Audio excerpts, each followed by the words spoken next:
যখন আমরা হাঁটতে থাকি আর আমাদের পায়ে কাঁটা বিঁধে যায়, তখন মুখ দিয়ে আহ বেরিয়ে আসে, কান্না চলে আসে, আর অনেক সময় অভিশাপও বেরিয়ে আসে। কিন্তু আমরা কি কখনো এটা এইভাবে দেখেছি, এইভাবে ভেবেছি যে আমরা যে পথে চলেছি সেই পথে কাঁটা বিঁধেছে, নাকি আমরা সেই পথ নির্বাচন করেছি যাতে শুধুই কাঁটা রয়েছে? নাকি আমরা এভাবে ভেবে দেখেছি যে এই কাঁটা আমাদের কষ্ট দিতে এসেছে, নাকি এটা আমরাই বিছিয়ে রেখেছিলাম? সাবধান থাকা উচিত ছিল, কারণ কাঁটা বিঁধলে যন্ত্রণা হবে, চিৎকার করে ফেলতে পারি, মুখ থেকে অভিশাপও বেরিয়ে আসতে পারে। কিন্তু এই অভিশাপ শুধুমাত্র আমাদের তরফ থেকে অভিশাপ হয়, সামনের ব্যক্তিটির ওপরও নির্ভর করে। এবার সেই ব্যক্তি যদি এমন হয় যে ফুল আর কাঁটা এই দুই সমানভাবে গ্রহণ করতে পারে, তার কাছে অভিশাপও বরদানে পরিণত হয়। শেষ পর্যন্ত ব্যাপারটা দাঁড়ায় ভাবনা, চিন্তা, দৃষ্টিভঙ্গির ওপর। কারণ আপনার এই ভাবনাই সত্যি হয়ে সামনে আসে। সেই জন্য এই ভাবনা, চিন্তা, মানসিকতাকে গুরুত্ব সহকারে দেখবেন। এই বিবেচনা নিয়ে বিবেচনা করতে শিখুন। আমার কথার অর্থ হলো যে জীবনে যখন এরকম কিছু একটা ঘটবে, তখন ভেবে দেখুন যে এরকম কেন হলো। আপনি কি এমন কোনো কর্ম করেছিলেন যার কর্মফল এটা? এমন কোনো কাজ যা অনুচিত ছিল, অসত্য ছিল, যা অভদ্রতার কারণ ছিল? ভেবে দেখা প্রয়োজন। দেখুন, ইচ্ছে হলো আপনার যে আপনি কি করতে চান, ভাবনা আপনার, সত্য আপনার, জীবন আপনার, সিদ্ধান্ত আপনার। আসুন আর আমার সাথে ভালোবেসে বলুন, রাধা রাধা।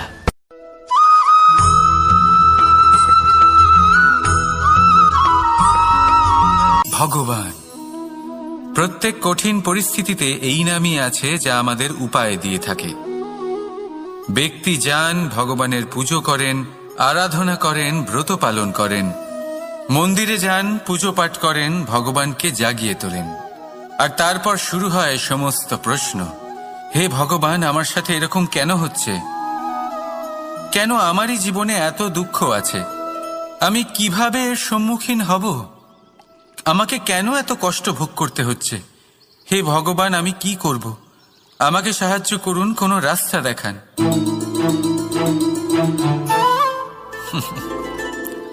চলুন আমি আপনাকে একটা প্রশ্ন করি।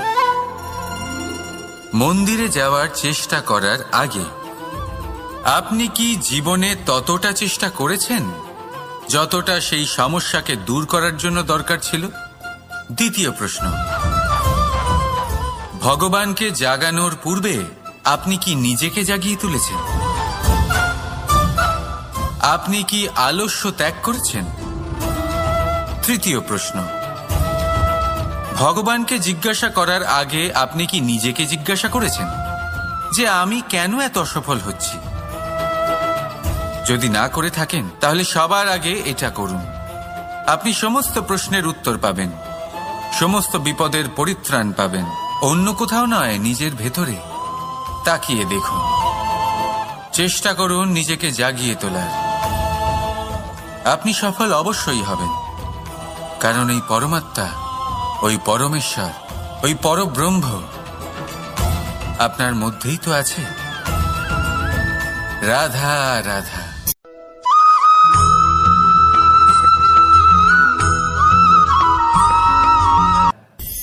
দৃষ্টি আর দৃষ্টিভঙ্গি, এই সমগ্র লীলা হলো এই দুইয়ের।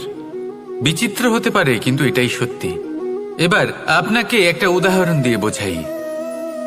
অনেক সময় আপনি কোনো ব্যক্তিকে এটা বলতে শুনবেন যে আমি আমার নিজের উপরে গর্ব করি, আমি নিজেকে নিয়ে গর্ব করি, আমি খুব ভালোভাবে আমার মা বাবার সেবা করি, ওনাদের আমি সবসময় সুখী রাখি, ওনাদের আমি একটা বাড়ি দিয়েছি, সকল সুখ সুবিধা দিয়েছি, ওনাদের জীবনে প্রত্যেক জিনিস দিয়েছি আর দেব যা তাদের প্রয়োজন। এবার আমাকে বলুন যে আপনি কে হন? আপনি হলেন সেই বীজ যা আপনার মাতা পিতা রোপণ করেছেন। আপনার মা বাবাই আপনাকে এই সংসারে জন্ম দিয়েছেন। এবার এইসব কথার কি তাৎপর্য? এই হলো সেই ব্যক্তির দৃষ্টিভঙ্গি। এবার দেখা যাক এই প্রকৃতি আমাদের কি শেখায়। কখনো কোনো গাছকে দেখবেন, যখন সেই গাছে ফল আসে, সে মালিকে এটা বলে না যে দেখো আমি তোমাকে ফল খেতে দিচ্ছি। সেই বৃক্ষ এটা বলে না যে দেখো আমি তোমায় আহার করতে দিচ্ছি, কারণ ও জানে যে এটা হলো সেই মালির পরিশ্রম, এটা হলো তারই কর্মের ফল, আর এটা তারই পাওয়া উচিত। সে বলে যে তোমার জিনিস তোমাকেই অর্পণ করলাম, এ আমার জিনিস নয়। ও জানে সেই মালির গুরুত্ব আসলে কি, এটা হলো তার দৃষ্টিভঙ্গি। সেই জন্য আপনি জীবনে কোন ব্যক্তির মধ্যে, কোন পশু পাখির মধ্যে, কোন প্রাণীর মধ্যে, কোন পরিস্থিতিতে, কোন আবেগের মুহূর্তে কি দেখতে পাচ্ছেন, সেটা আপনার দৃষ্টিভঙ্গির উপরে নির্ভর করছে। তাই নিজের মনে ধন্যাত্মক ভাব জাগ্রত করুন, শুভ চিন্তা নিয়ে আসুন। এই ভাবনাই সত্য হয়ে সামনে আসবে। এই দৃষ্টিভঙ্গি এমন হয়ে যাবে যে আপনার জীবনে সবকিছুই শুভ হবে। তাহলে আসুন আর আমার সাথে ভালোবেসে বলুন, রাধা রাধা।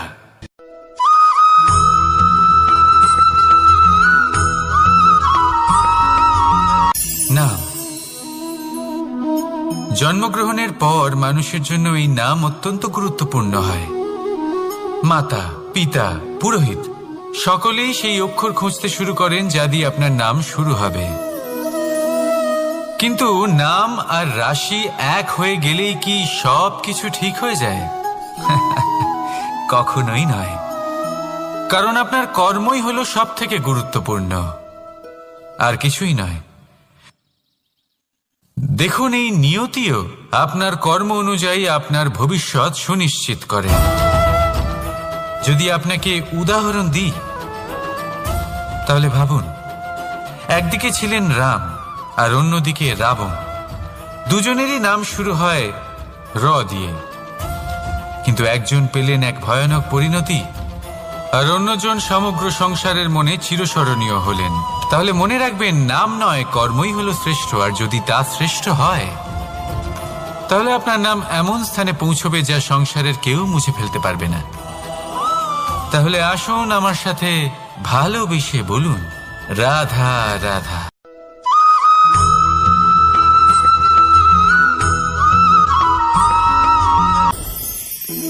সময়। এই সময় আসলে কি?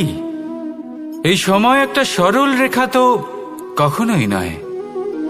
সময় হলো একটা চক্র, যেখানে এর আদি সেখানেই হলো এর অন্ত, আর যেখানে তা শেষ হয় সেখান থেকেই তার শুরু হয়। এই সময় একটা অত্যন্ত বিচিত্র চিন্তা, বিচিত্র ভাবনা, একটা বিচিত্র বস্তু যা কেউ বুঝতে পারেন না। এই সময়ের লীলা, এর কোনো প্রমাণ নেই, কোনো জ্ঞান নেই, কোনো পরিমাপ নেই। শুধু এটুকু আমরা জানতে পারি, যেখানে শেষ হবে সেখান থেকে একটা নতুন সূচনাও হবে। যা আজ আপনার কাছে আছে, কাল অন্য কারোর কাছে যাবে, তারপরে তার কাছ থেকেও অন্য কারোর কাছে যাবে, তারপরে তার থেকেও ছিনিয়ে নেওয়া হবে। এই নিয়তির একজনের কাছ থেকে অন্যজনের কাছে আদান প্রদানের এই সময় হলো আপনার সময়। এই সময়ের সদ্ব্যবহার করুন, এই সময়কে বাঁচুন। আপনাকে শুধু এটাই সুনিশ্চিত করতে হবে যে আপনি কোন পক্ষে আছেন। আর সত্যি বলতে কি, আপনার জীবনের পরিণাম নির্ভর করে আপনার নির্বাচনের ওপর। আপনি কোন পক্ষ নির্বাচন করছেন। তাহলে মনে রাখবেন, জীবনে সেই পক্ষই নির্বাচন করবেন যা চয়ন করার পরে আপনি সুখ অনুভব করবেন, আপনি সন্তোষ লাভ করবেন, প্রসন্নতা লাভ করবেন। আর আমি এটাই সুনিশ্চিত করব যে এই পক্ষ যেন শান্তির পক্ষ হয়, এই পক্ষই যেন প্রেমের পক্ষ হয়। তাহলে চিন্তা করবেন না, আর আসুন আমার সাথে ভালোবেসে বলুন, রাধা রাধা।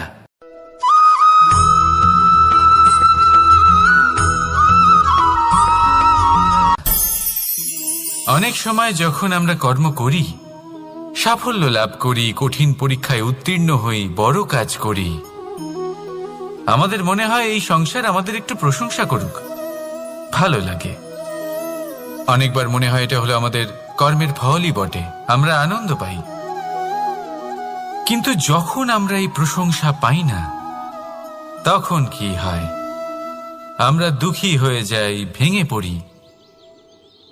মনে হয় যেন আমার জন্য কেউ চিন্তাই করে না। এমন মনে হয় যেন আমাদের আনন্দে অন্য কেউ আনন্দই পায় না। অনেক রকম ভাবনা আসে। কিন্তু আমি আপনাকে একটা প্রশ্ন করতে চাই, আপনি যে কাজই করেন না কেন, যে কর্মই করেন না কেন, তা কি শুধুমাত্র প্রশংসার জন্য করেন? যদি এরকম হয়ে থাকে তাহলে সেই ভাবনা এক্ষুনি ত্যাগ করুন, কারণ এই প্রকৃতি আমাদের অন্য শিক্ষা দেয়।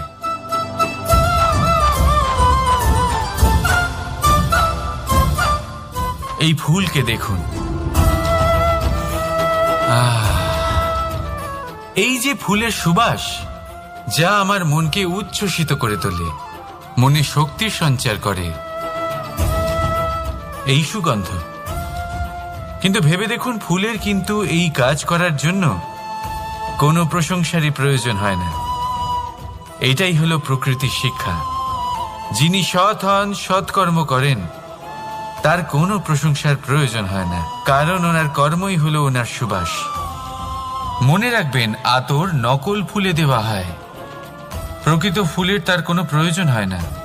সেইভাবেই আপনিও কর্ম করতে থাকুন শুভ চিন্তা নিয়ে।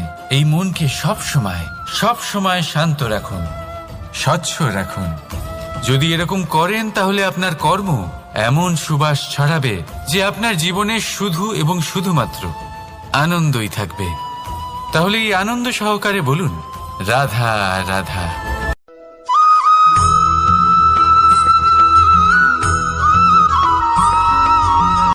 কর্ম এবং ফল দেখতে গেলে এই সমস্ত ব্রহ্মাণ্ড এই দুইয়ের মাঝেই স্থির হয়ে আছে।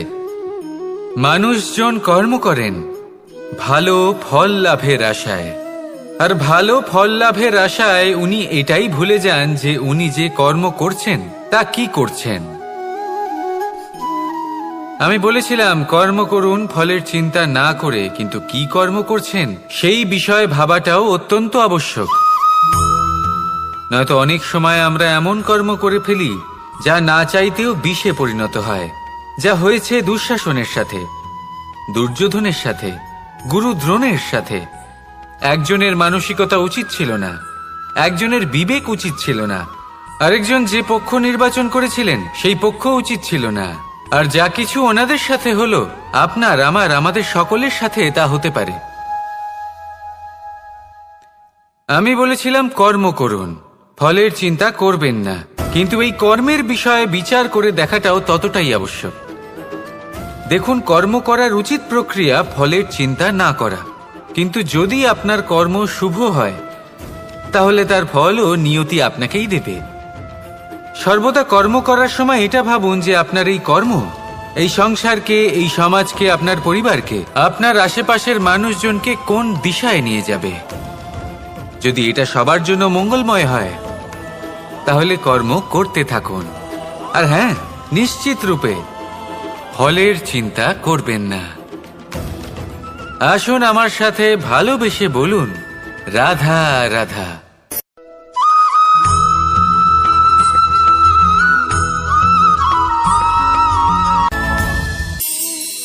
এই সংসারে এমন কোনো পর্বত নেই যা এতটাই উঁচু যে মানুষ তার শিখরে পৌঁছতে পারবে না, তাকে অতিক্রম করতে পারবে না।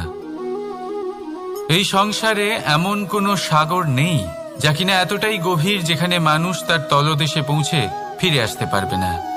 একটা ছোট্ট বরফের টুকরো পর্বতের শিখরে গলে গিয়ে বইতে থাকে, আর দেখতে দেখতেই তা মহানদী গঙ্গায় পরিবর্তিত হয়। এর কারণ কি? এর কারণ হলো প্রচেষ্টা, প্রারব্ধ নয়। এই প্রচেষ্টাই সুনিশ্চিত করে যে আপনার প্রারব্ধ কি হবে। এই সমস্ত কিছু হলো প্রচেষ্টা আর প্রারব্ধের খেলা। আপনার প্রচেষ্টা যেরকম হবে আপনার প্রারব্ধ সেরকমই হবে। আর আপনার প্রচেষ্টা যদি উচ্চ মানের হয় তাহলে প্রারব্ধকে আপনার সামনে নত হতেই হবে। কি বলেন? তাহলে আসুন আমার সাথে ভালোবেসে বলুন, রাধা রাধা। অনেক সময় মানুষ অতীতকে দেখেন আর তখন অহংবোধে পরিপূর্ণ হয়ে ওঠেন। কখনো বর্তমানের দিকে তাকান ভবিষ্যতের দিকে তাকান আর পরিতৃপ্তিতে ভরে ওঠেন। কেন বুঝতে পারেন না একটা সহজ কথা? এই যে সৃষ্টি, এই সৃষ্টি হলো একটা বড় চক্র, যা বারংবার আপনার কাছে ফিরে আসবেই। কঠিন থেকে কঠিনতর পরীক্ষায় আপনাকে নিযুক্ত করবে, যাতে আপনাকে উত্তীর্ণ হতেই হবে। যা কাল ছিল তা আজ নেই, এটা সবাই জানেন। যা আজ আছে তা হয়তো কাল থাকবে না, এটাও আপনাকে মেনে নিতে হবে, তাও আবার হাসি মুখে। শান্ত থাকতে শিখুন আর কখনোই মনের মধ্যে অহংকার উৎপন্ন হতে দেবেন না। হতে শিখুন সেই হিমবাহের মতো। হয়তো এই জন্যই এত শীতল থাকে, কারণ ও জানে গতকালও জল রূপে ছিল, আজ বরফ রূপে হয়তো আছে, কিন্তু কাল পুনরায় সে জলেই পরিণত হবে। নিজেকে শান্ত রাখুন। হয়তো আজ আপনি সাফল্যের শিখরে আছেন, হয়তো বা নেই। আপনাকে প্রত্যেক দিন অবশ্যই দেখতে হবে। শুধু নিরন্তর প্রচেষ্টা করতে থাকুন, প্রত্যেক পরিস্থিতির জন্য তৈরি থাকুন, আর একে ভারসাম্যে রাখতে শিখুন। আপনার কাল হোক, আজ হোক বা আগামীকাল, আপনার ভালো দিন হোক বা খারাপ দিন, সব পবিত্র হয়ে যাবে। তাহলে আসুন আর আমার সাথে ভালোবেসে বলুন, রাধা রাধা।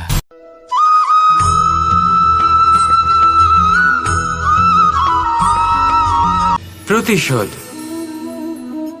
অথবা কাউকে দুঃখ দেওয়ার ভাবনা, যদি এটা আপনার মনে থাকে, তাহলে আপনি নিজের মনেই যন্ত্রণার একটা বিশাল বৃক্ষ রোপণ করছেন, এটা মনে রাখবেন।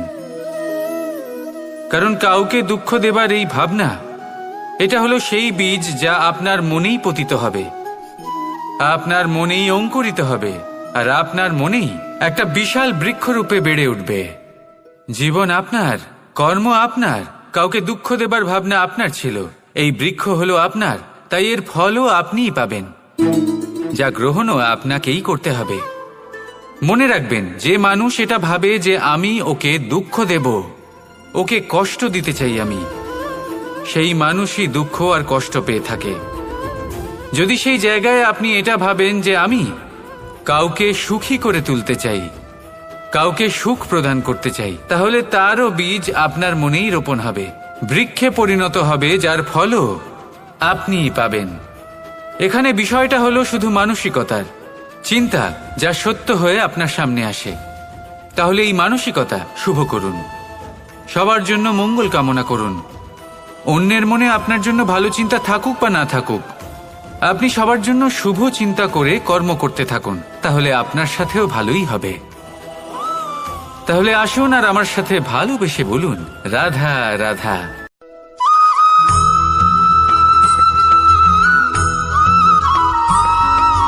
দোল উৎসবে এই সমগ্র সংসার রং নিয়ে খেলা করে, কিন্তু এই রঙের সারমর্ম এই সংসার কি জানে? কখনো দেখেছেন একটা চিন্তিত মুখ শুধুমাত্র রঙের স্পর্শ পেয়ে আনন্দিত হয়ে ওঠে? দোলে আমরা কি করি? পুরাতনকে ত্যাগ করি আর নতুনকে স্বাগত জানাই। শিশিরকে বিদায় জানিয়ে এক সুন্দর, এক নতুন ঋতুকে আগমন জানাই। দুশ্চিন্তা দূর করে আসার নতুন রঙে রঙিন হয়ে ওঠা, নিজেকে আনন্দিত করা, এটাই তো হলো দোল। এবার দোলের একটা ব্যাপার আছে, দুটো রঙে একসাথে রঙিন হওয়া যায় না। একটা রং উঠলে তবেই আরেকটা রং লাগা সম্ভব। আরো একটা প্রশ্নও রয়েছে, কোন রংকে তুলে দিয়ে কোন রং মাখানো যেতে পারে? যদি আপনাকে উদাহরণ দিই, লোভের এই রং, তা যতক্ষণ লেগে থাকবে আনন্দের রং লাগতে পারবে না, যা হয়েছিল দ্বারকাবাসী এবং সামন্তক মণির মধ্যে। ভ্রান্তির রং যতক্ষণ লেগে থাকবে সত্যের রং লাগতে পারবে না, যা হয়েছে রুক্মিণীর সাথে। আর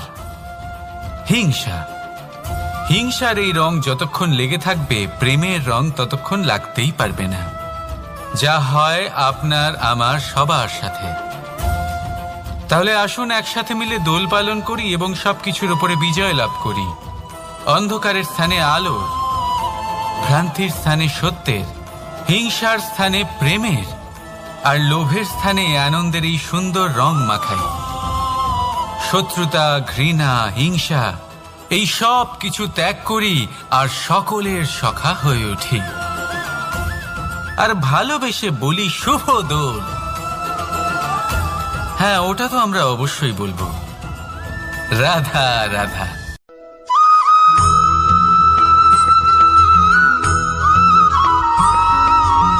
কখনো কখনো মানুষ মনে করেন যে সে নিজেই সব থেকে বেশি শক্তিশালী, তিনি হলেন জ্ঞানী। দেখুন, এটা ভালো ব্যাপার যে আপনার মধ্যে শক্তি আছে, জ্ঞান আছে, আর এটা শুধু আপনার জন্য নয়, এই সমস্ত সমাজের জন্য, দেশের জন্য, সমগ্র পৃথিবীর জন্য অত্যন্ত আবশ্যক। কিন্তু এই কথাটাও বোঝা অত্যন্ত আবশ্যক যে এই জ্ঞান যেন কখনো অহংকার না হয়ে ওঠে। যখন মানুষের মধ্যে জ্ঞান থাকে তখন সে রাম হয়ে ওঠে।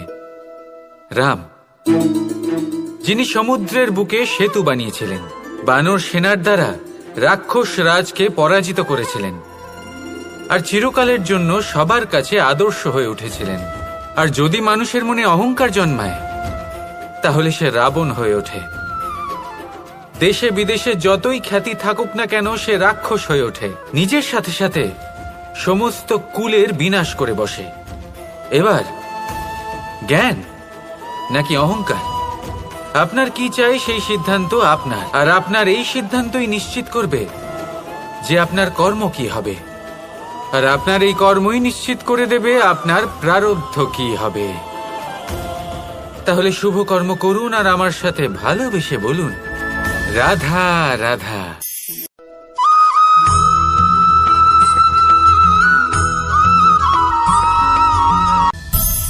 সংসারে অনেক সময় এরকম হয় যে আমরা খুব সমস্যায় থাকি, খুব বিপদের মধ্যে থাকি, আর সেই সমস্ত মানুষ যারা আমাদের কাছের মানুষ, আমাদের আপনজন, তারা আমাদের ত্যাগ করে চলে যান।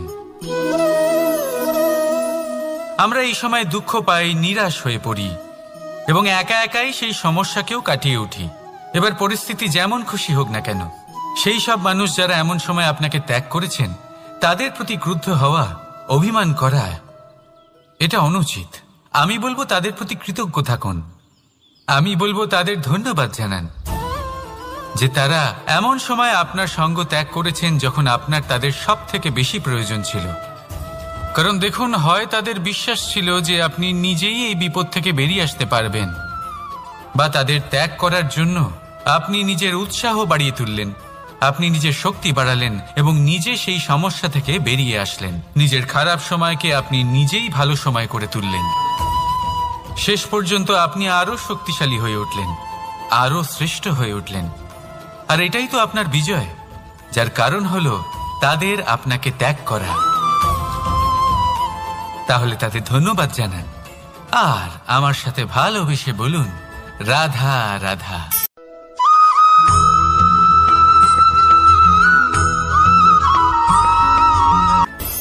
সুখ আর অভিজ্ঞতা, এই দুই জীবনে একসাথে কখনোই আসে না।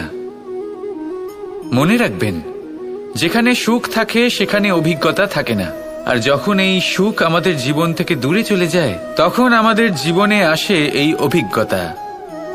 পরমাত্মা, প্রকৃতি, নিয়তি এই অভিজ্ঞতাকে আমাদের জীবনে পাঠান যাতে আমরা একটা অত্যন্ত গুরুত্বপূর্ণ শিক্ষা, একটা জ্ঞান প্রাপ্ত করতে পারি। এই অভিজ্ঞতা আমাদের শেখায় যে অতীতে এমন কি হয়েছিল যা আমাদের করা উচিত হয়নি।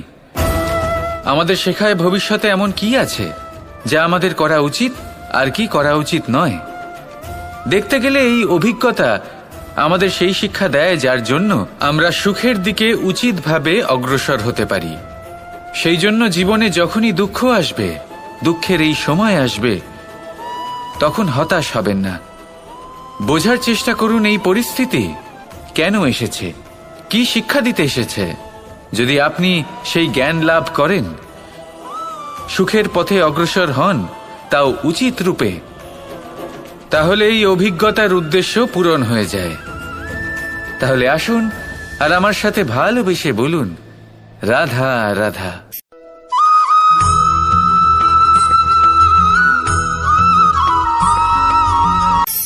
ধন, ধন হলো কারোর জন্য মোহ, আবার কারোর জন্য মায়া, কারোর জন্য হয়তো ভাগ্য, আবার কারোর জন্য কর্মের পারিশ্রমিক। দেখতে গেলে এই ধন হয়তো সবার জন্যই অত্যন্ত প্রয়োজনীয় হয়ে থাকে। সেই জন্যই তো মানুষ নিজের সমস্ত জীবন অতিবাহিত করেন এই ধন অর্জন করার জন্য। অনেক মানুষ এমনও হয় যাদের সমস্ত জীবন এই ধন অর্জন করতেই কেটে যায়। প্রত্যেক মানুষই চেষ্টা করেন যেন তিনি ধনী হন, যত সম্ভব বেশি ধন অর্জন করতে পারেন, সম্পন্ন থাকতে পারেন। আর তা হবে নাই বা কেন? কারণ এটাই হলো এমন এক বস্তু যা আদান প্রদান এমন নানান কাজে আসে। চেষ্টা তো সব মানুষই করেন, ধন অর্জন সব মানুষ করতে পারেন না। কারণ হলো এটাই যে মানুষ ভাবেন যে তার কাছে কিছু ধন এলে তারপর তিনি কিছু করে দেখাবেন, আর ধন ভাবে যদি এই মানুষ কিছু করে দেখান তাহলে আমি তার কাছে আসব। সেই জন্য কিছু করে দেখান, এমন শ্রেষ্ঠ কাজ করে দেখান যাতে ধন নিজেই আপনার কাছে ছুটে আসে। যদি আপনি ধন লাভের আশায় ছোটেন তাহলে আপনি নিজের সন্তোষ ভাব হারিয়ে ফেলবেন। কিন্তু এই সম্পত্তি যদি আপনার কাছে ছুটে আসে তাহলে আপনাকে মহান বলা হবে। সেই জন্য কাজ করুন, শ্রেষ্ঠ কাজ করে দেখান, দেখবেন এই ধন ফলস্বরূপ আপনার কাছে আসবেই আসবে। তাহলে আসুন আমার সাথে ভালোবেসে বলুন, রাধা রাধা।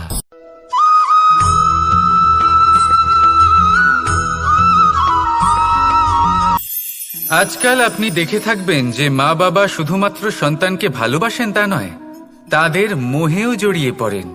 বিদ্যালয়ে যখন পাঠান তখন সমস্ত সুযোগ সুবিধা দিয়েই পাঠান। চেষ্টা করেন যে সবসময় যেন সন্তান তাদের চোখের সামনেই থাকে। কিন্তু ভুলে যান এক অত্যন্ত গুরুত্বপূর্ণ কথা, যে সন্তানকে এক নতুন দৃষ্টিভঙ্গি দেওয়াই হলো ওনাদের কর্তব্য। সেই জন্য পুরাতনকালে শিষ্যদের গুরুকুলে পাঠানো হতো, বাড়ির থেকে দূরে। কারণ বাড়ি ছেড়ে যাওয়া এক সন্তানের জন্য, এক শিষ্যের জন্য অত্যন্ত শুভ লক্ষণ হয়। যখন সে বাড়ির থেকে দূরে, গৃহস্থের থেকে দূরে থাকবে, তখন এই সংসারকে সে এক নতুন দৃষ্টিভঙ্গি দিয়ে দেখবে, পরখ করবে, বুঝতে পারবে, আর সবকিছু নিজে থেকেই শিখে যাবে কখন আক্রমণ করতে হয়, কখন পিছু হটতে হয়, কিভাবে এই সংসারের সম্মুখীন হতে হয়। আর এটা আপনার দৃষ্টি ওকে শেখাতে পারবে না, ওর অভিজ্ঞতা ওকে শেখাতে পারবে।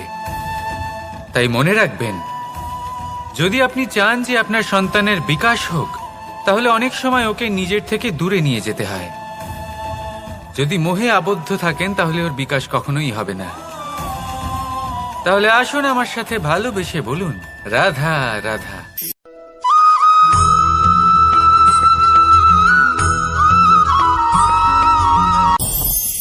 আমাদের মনে সবসময় একটা প্রশ্ন এসেই থাকে, এই জীবন যা কিনা ঈশ্বর আমাদের দিয়েছেন, একটা জীবন, ঈশ্বর এক আত্মা দিয়েছেন পৃথিবীতে বাঁচার জন্য। যতদূর আমরা জানি আমাদের কাছে একটাই জীবন রয়েছে। আমরা ভাবি এই জীবন গুছিয়ে কিভাবে রাখা যায়। প্রত্যেক মানুষ ভাবেন যে আমি কি করি যাতে এই জীবনকে গুছিয়ে রাখা যায়, কিরকম কর্ম করব, কিরকম পুণ্য করব, কি ধরনের শাস্ত্র পড়ব যাতে আমি সেই জ্ঞান অর্জন করি যাতে জীবনটা সুন্দর করে তুলতে পারি। আমাদের সমগ্র জীবন কেটে যায় এই প্রশ্নের উত্তর খুঁজতে, সেই শাস্ত্র অধ্যয়ন করতে। এমন অনেক মানুষ তাও বুঝতে পারেন না। আসুন আজ আমি আপনাকে একটা সহজ কথা বলি, যার দ্বারা আপনি নিজের জীবন সুন্দর করবেন। জীবন, জিহ্বা, এদের দুজনেরই হলো একটাই রাশি। জিহ্বা অর্থাৎ আপনার কথা, এই কথাকে সংযত রাখুন, একে সুন্দর করে তুলুন, মধুর কথা বলুন, যতটা সম্ভব একে নিয়ন্ত্রণে রাখুন, আপনার জীবন সুন্দর হয়ে উঠবে। কারণ এই শব্দ হয় অত্যন্ত শক্তিশালী। এটা হলো এমন এক বন্ধন যা আপনার সামনের মানুষকে আপনার ব্যক্তিত্বের সাথে জুড়ে দিতে পারে। তাই এই শব্দ সংযত রাখুন, একে সুন্দর করে তুলুন। আপনার জীবন আপনা থেকেই সুন্দর হয়ে উঠবে। আর আসুন, এই মধুর সুন্দর অনুভূতি দিয়ে বলুন, রাধা রাধা।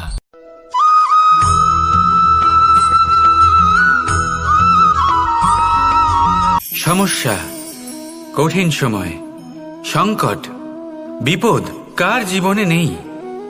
প্রত্যেকের জীবনে আছে।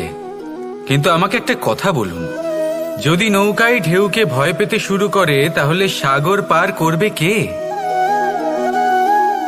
কখনো কোনো ছোট্ট পিঁপড়েকে দেখেছেন যে আকারে হয়তো ছোট হতে পারে কিন্তু বড় শিক্ষা দিয়ে যায়? কিন্তু আমরা শিখি না। এবার দেখুন একটা পিঁপড়েকে যে ভোজনের খোঁজে বাইরে বের হয়, একটা ছোট্ট দানা তুলে নেয়। ছোট দানা তোলে কারণ তার থেকে বেশি সে তুলতেই পারবে না। সে দানা নিয়ে চলতে শুরু করে, কোনো দেওয়ালে উঠে পড়ে, আবার পড়েও যায়। সেই দানা দূরে কোথাও একটা পড়ে যায়, তা আবার খোঁজে, তুলে নেয়, আবার চলতে থাকে। পড়ে যায় আবার ওঠে, পড়ে যায় আবার ওঠে। সেই দানাটা রেখে দেয়, আবার বেরিয়ে পড়ে ভোজনের খোঁজে। পরিশ্রম করতে থাকে কিন্তু হার মানে না। এই শিক্ষাই তো আমাদের প্রাপ্ত করতে হবে। নিরন্তর পরিশ্রম আর নির্ভীক হয়ে কর্ম করে যেতে হবে। এটাই হলো সাফল্যের মাধ্যম, এটাই হলো জয়ের মন্ত্র, অচ্যুত অজয় অস্ত্র। তাহলে আসুন আর আমার সাথে ভালোবেসে বলুন, রাধা রাধা।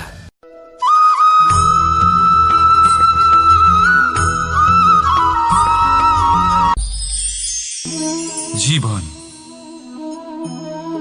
এই জীবন আসলে কি?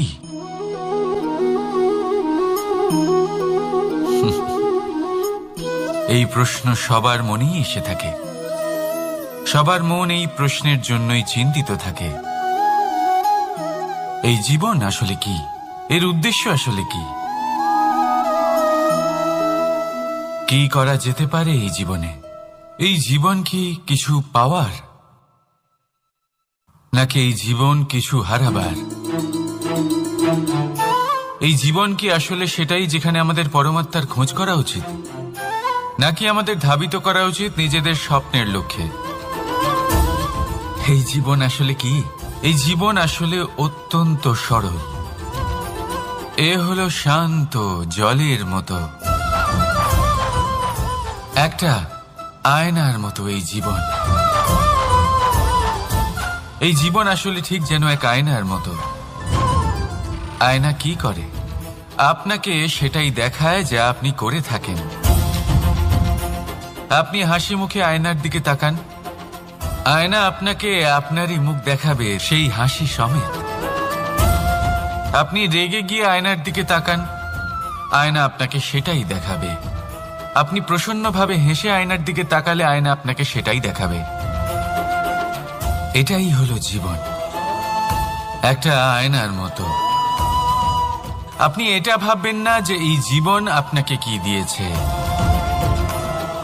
বরং এটা ভেবে দেখুন যে আপনি এই জীবনকে কি প্রদান করেছেন। যদি আপনি এই জীবনকে সুখ প্রদান করেন, আনন্দ দিতে পারেন, ভালোবাসা দিতে পারেন, তাহলে এই জীবনও আপনাকে সুখ, আনন্দ আর ভালোবাসাই দেবে।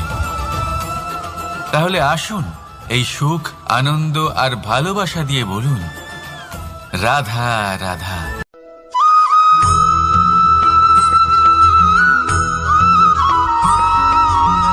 পরিবর্তন এই সংসারের শাশ্বত নিয়ম।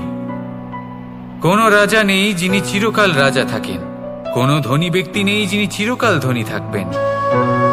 এই সংসারে সূর্যের স্থান নেওয়ার জন্য চন্দ্রিমার আগমন ঘটে।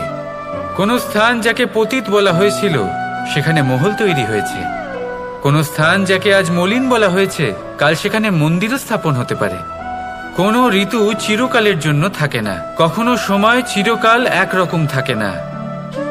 আজ যে আপনার কাছে রয়েছে কাল অন্য কারোর ছিল, আজ যে আপনার কাছে রয়েছে কাল তা অন্য কারোর কাছে চলে যাবে। আপনার সাথে কিছু থাকলে তা হলো আপনার কর্ম, কিন্তু সেই কর্মের পরিণামও আপনার নয়। আপনি শুধু কর্ম করুন, বাকি সবকিছুই পরিবর্তনশীল। কিন্তু সেই পরিবর্তনকে দেখে ভয় পাওয়ার প্রয়োজন নেই, তাকে স্বাগত জানান। যদি আপনি হাসি মুখে সেই পরিবর্তনকে স্বাগত জানান, তাহলে এই পরিবর্তনও হাসি মুখে আপনার সাথে থাকবে।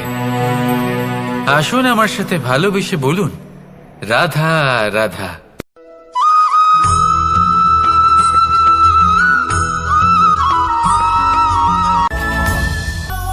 ধরিত্রীর বুকে গজিয়ে ওঠা এই দুব্ব ঘাস দেখেছেন? দুব্ব ঘাস, যা আমাদের পাকে শীতল রাখে। এতে যদি বসেন তাহলে মনে হবে নরম কোথাও বসে আছেন। এত ছোট হলেও কিন্তু এর মধ্যে গুণ আছে অনেকগুলি, আর যতটা ছোট এটা ততটাই বড় শিক্ষকও। কিভাবে? ভাবুন, পাতা ঝরার মরশুমের পরে সমস্ত পাতা একত্রিত হয়ে থাকে। একটা ছোট ফুলকি সবাইকে জ্বালিয়ে দিতে পারে, সমস্ত পাতা পুড়ে ছাই হয়ে যায়। কিন্তু এই ঘাসের কিছুই হয় না, সে যেমন ছিল তেমনই থাকে। কারণ কি হতে পারে? প্রথম কারণ, এরা ছোট হয়। দ্বিতীয় কারণ, এরা বিনম্র হয়, বড়ই সহজে দমে যায় এরা। তৃতীয় কারণ, এদের মধ্যে নমনীয়তা থাকে। আপনিও নিজেকে এরকমই বানিয়ে ফেলুন। কখনো নিজেই নিজেকে কারোর থেকে বড় মনে করবেন না।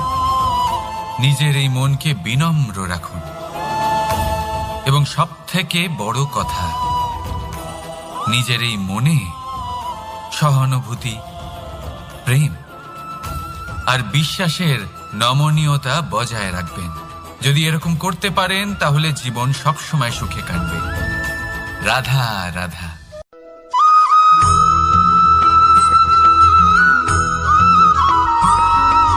সদিচ্ছা, দেখতে গেলে 3 অক্ষরে তৈরি এই শব্দ, কিন্তু সমস্ত ত্রিলোক তার উপরেই আধারিত।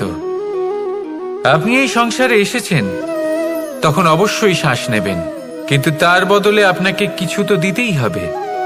আপনার উপর নির্ভর করছে আপনি কি দেবেন। কি দেবেন এই সংসারকে, এই সমাজকে, নিজের পরিবারকে, আর তার বদলে কি নেবেন? যশ নাকি অপযশ?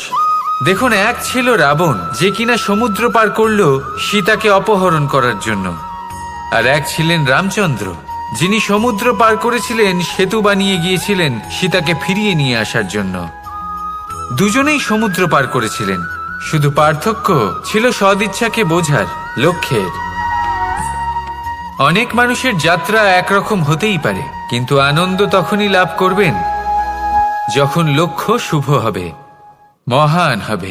এই লক্ষ্য দিয়ে এই সংসারের কল্যাণ হবে এবং মানুষের সম্মান হবে। যদি আপনার সংকল্প উচিত হয়, তাহলে আপনার লক্ষ্য উচিতই হবে, নয়তো শুধুমাত্র বিনাশ হবে। আর উচিত এটাই হবে যে বিনাশের হাত থেকে যেন নিজেকে বাঁচানো যায়, কি বলেন?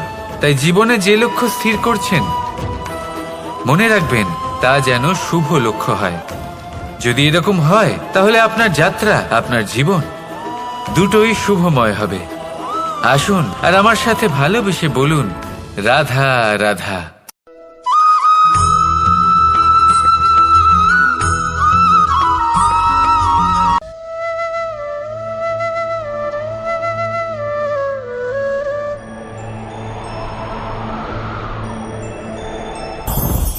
লোভ আপনার অন্তরের আরো একটা শত্রু। দেখতে গেলে এটা একটা শব্দ, একটা সংস্কৃত শব্দ, লব ধাতু থেকে উৎপন্ন হয়েছে।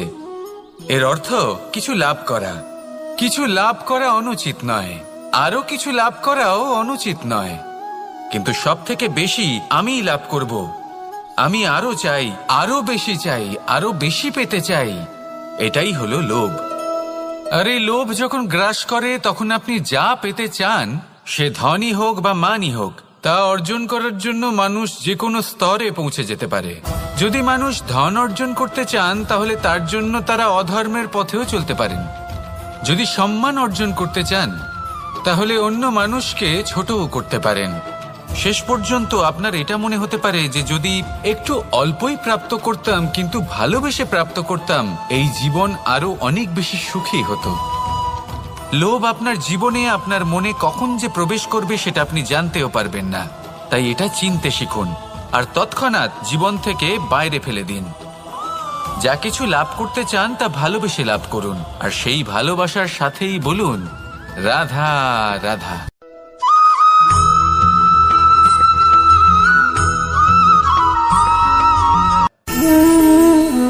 সঞ্চয়।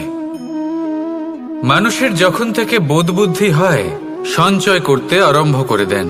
সঞ্চয় করতে থাকেন ভোজনের, সঞ্চয় অর্থের, সঞ্চয় শক্তির।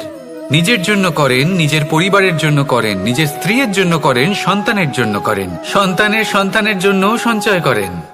সঞ্চয় করার জন্য ওনার কাছে অনেক কারণ রয়েছে, কারণ উনি এটা ভাবেন যে এই সঞ্চিত শক্তির জন্য কেউ ওনার কোনো ক্ষতি করতে পারবে না।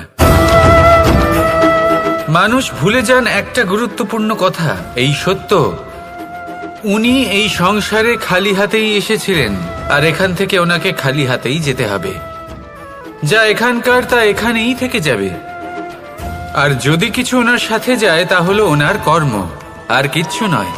তাই যদি কিছু অর্জন করতে চান তাহলে শুভ কর্ম অর্জন করুন, আত্মশক্তি অর্জন করুন, কারণ পরলোকে এটাই হবে আপনার সম্পত্তি। তাহলে কি এটা আপনি অর্জন করতে চান না? আসুন আর আমার সাথে ভালোবেসে বলুন রাধা রাধা।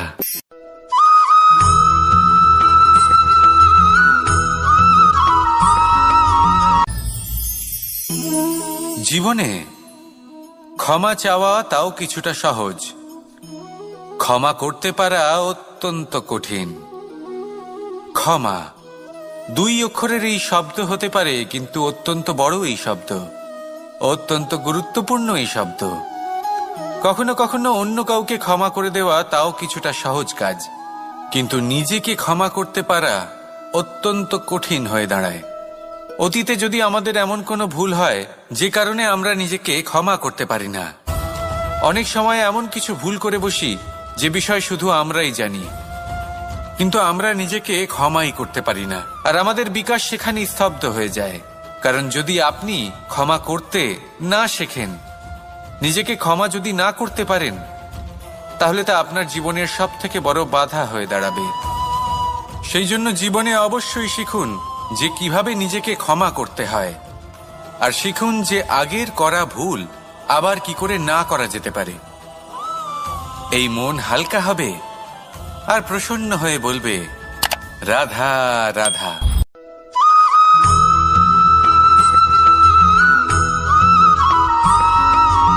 বটবৃক্ষের বীজ সর্ষের দানার থেকেও ছোট হয়, কিন্তু যখন তা নিজের রূপ ধারণ করে তখন তা বিশাল বৃক্ষের আকার ধারণ করে, যা সহস্র বছর ধরে বেঁচে থাকে, ছায়া প্রদান করে, পাখিদের আশ্রয় প্রদান করে, আর দেয় পথচারীদের বিশ্রাম করার স্থান। কেন? কারণ সেই ছোট বীজ তা মাটির ভেতরে গিয়ে নিজের খোলস ত্যাগ করে। অন্ধকারে থাকে সে, যতই আলো আসুক না কেন, যতই বর্ষা আসুক না কেন, সব সহ্য করে। আর তারপরে একটা চারা গাছ অঙ্কুরিত হয়, তারপর ধীর গতিতে একটা বিশাল বৃক্ষতে পরিণত হয়। দেখুন, জীবনে কঠিন সময় আসে, এই জন্য নয় যে আপনি হার মেনে নেবেন, এই জন্য আসে যাতে আপনি ভবিষ্যৎ নির্মাণের জন্য নিজেকে তৈরি করতে পারেন। যদি কঠিন সময়ে আপনি ওই বীজের মতো দৃঢ় হয়ে থাকতে পারেন, তাহলে আপনিও একদিন সেই বিশাল বৃক্ষের মতো নিজের অস্তিত্ব গড়ে তুলতে পারবেন, যা সহস্র বছর পর্যন্ত মনে রাখা হবে। আসুন আমার সাথে ভালোবেসে বলুন রাধা রাধা।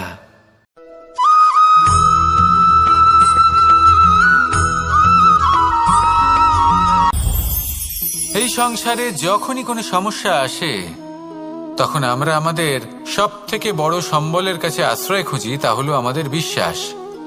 এবার প্রশ্ন হলো এটাই যে এই বিশ্বাস কার ওপর করা যেতে পারে? পরিবারের ওপর, বন্ধুর ওপর, নাকি তাদের ওপর বিশ্বাস করা উচিত যাদেরকে আমরা কখনো সঙ্গ দিয়েছি? দেখুন, এই সংসারে বিপদের সম্মুখীন হলে কে আপনাকে সাহায্য করবে সেটা নির্বাচন করা আপনার হাতে নেই। সেটা সেই সকল ব্যক্তির উপর নির্ভরশীল যে তারা আপনাকে সাহায্য করবে নাকি করবে না। অর্থাৎ যখনই কোনো বিপদ আসে সর্বপ্রথম তার সম্মুখীন আমাদের নিজেকেই হতে হয়, আর তার জন্য প্রস্তুত থাকা প্রয়োজনীয়। সেই শক্তি, সেই সাহস অর্জন করা প্রয়োজনীয়। দেখুন, যখনই অন্ধকার আসে তখন সবার আগে কে আপনাকে ত্যাগ করে চলে যায়? আপনার নিজেরই ছায়া। এই অন্ধকারের সম্মুখীন হতে হয় অন্তরের প্রদীপের দ্বারা, অন্তরের আত্মা দ্বারা। তবেই আপনি অন্ধকারের ওপর জয়লাভ করতে পারবেন। সেই জন্য যে বিপদই আসুক না কেন নিজেকে তার জন্য প্রস্তুত রাখা উচিত। সেই সাহস নিয়ে আসুন। এমন কোনো বিপদ নেই যা আপনাকে ভেঙে দিতে পারে। আসুন আমার সাথে ভালোবেসে বলুন, রাধা রাধা।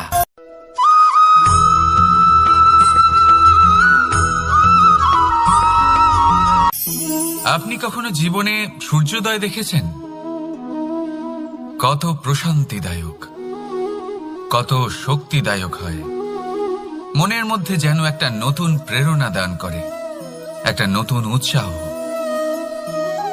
কিন্তু যদি আপনি উঠতে দেরি করেন তাহলে আপনি এই সূর্যোদয় দেখতেই পাবেন না। ঠিক এরকমই হয় আমাদের জীবনেও। সুযোগ সূর্যোদয়ের মতো। যদি আপনি আপনার জীবনে দরকারের চেয়ে বেশি অপেক্ষা করেন এই সুযোগের সদ্ব্যবহার করতে, তাহলে এই সুযোগ আপনার অপেক্ষা কখনোই করবে না, তা চলে যাবে। সেই জন্য এদের সামলে রাখুন। সঠিক সময় আসলে এই সুযোগের সদ্ব্যবহার করুন। নিজের কর্মকে সম্পূর্ণরূপে সার্থক করুন। এটাকে এক মুহূর্তের মতো দেখুন। যদি এরকম করেন তাহলে জীবনও সূর্যোদয়ের মতোই হবে। এতে সন্তুষ্টি থাকবে, গৌরবও থাকবে, আর থাকবে শান্তি। রাধা রাধা।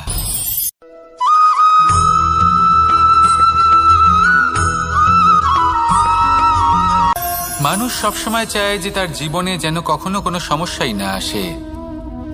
সে চায় তার জীবন যেন শুধুমাত্র শান্তি এবং সুখের দ্বারা পূর্ণ থাকে। কিন্তু এই চাহিদা অনুচিত কিছু নয়। আমরা সবাই এটাই চাই যে জীবনে সুখ থাক, শান্তি থাক। কিন্তু এই কথা সবসময় মনে রাখবেন, যে সূর্য উদিত হন সংসারকে প্রকাশমান করেন, দুপুরবেলায় সংসারকে রৌদ্র প্রদান করেন, সন্ধেবেলায় তাকেও অস্ত যেতে হয়।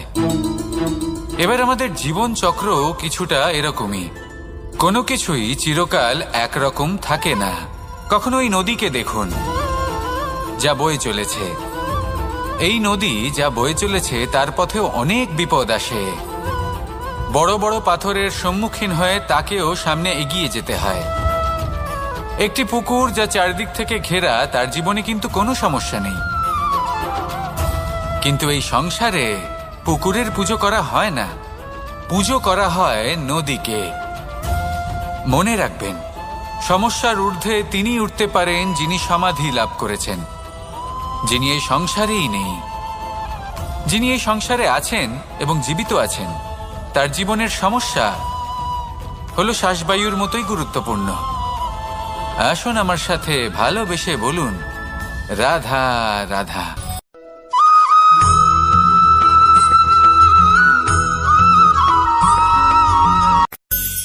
ধন, সম্পদ, ঐশ্বর্য, মানুষ হয় নিজের সৌভাগ্যের দ্বারা এগুলো লাভ করে থাকেন বা কর্মের দ্বারা। সৌভাগ্য আসলে কি? গ্রহের দশা যা প্রত্যেক মুহূর্তে বদলাতে থাকে। কর্মের মাধ্যমে যখন আপনি ধন অর্জন করেন তখন সেই ধন আপনার আগামী প্রজন্ম লাভ করে। সেটা হয় সে ভোগ করে বা তার জন্য তার ভোগান্তি হয়। আর এটা নির্ভর করছে আপনার কর্মের ওপরে। কি কর্ম করেছেন আপনি সেই ধনকে লাভ করার জন্য। যদি আপনি সৎ পথে চলেন, নিষ্ঠা ভরে আপনি কর্ম করে থাকেন এবং তার ফলে আপনি ধন অর্জন করে থাকেন, তাহলে আপনার আগামী প্রজন্ম সেটা ভোগ করবে, সেটা প্রয়োগ করবে নিজের বিকাশের জন্য। কিন্তু যদি আপনি কুকর্ম করে থাকেন, কোনো রকম ছলনা করে থাকেন এই ধন লাভ করার জন্য, তাহলে 100% আপনার আগামী প্রজন্মকে এর জন্য ভুগতেই হবে। তাহলে আপনি কি চাইবেন, যে আপনার আগামী প্রজন্ম সুখ ভোগ করবে নাকি আপনার কুকর্মের পরিণাম ভোগ করবে? নির্বাচন আপনারই। আসুন আমার সাথে ভালোবেসে বলুন, রাধা রাধা।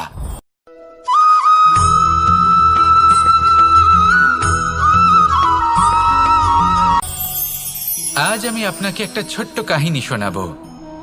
একবার আমি, রাধা আর দাদা আমরা তিনজনে মিলে লুকিয়ে একটা উপবনে গেলাম আম পেড়ে খেতে। অনেক পরিশ্রম করে আমরা ওখানে পৌঁছলাম আর আমরা আশ্চর্যচকিত হয়ে গেলাম এটা দেখে যে এবার তো আম পাকেইনি। এবার দাদা কি করলেন, একটা আম পাড়লেন আর সেটা চাখলেন, আর উনি নিরাশ হয়ে পড়লেন। উনি বললেন যে এটা তো খুবই টক। তারপর রাধা একটা আম পাড়ল আর সেটা চেখে দেখল, আর রাধা উৎসাহিত হয়ে পড়ল। আমি রাধাকে জিজ্ঞেস করলাম, কি হয়েছে, তুমি এত উৎসাহিত কেন?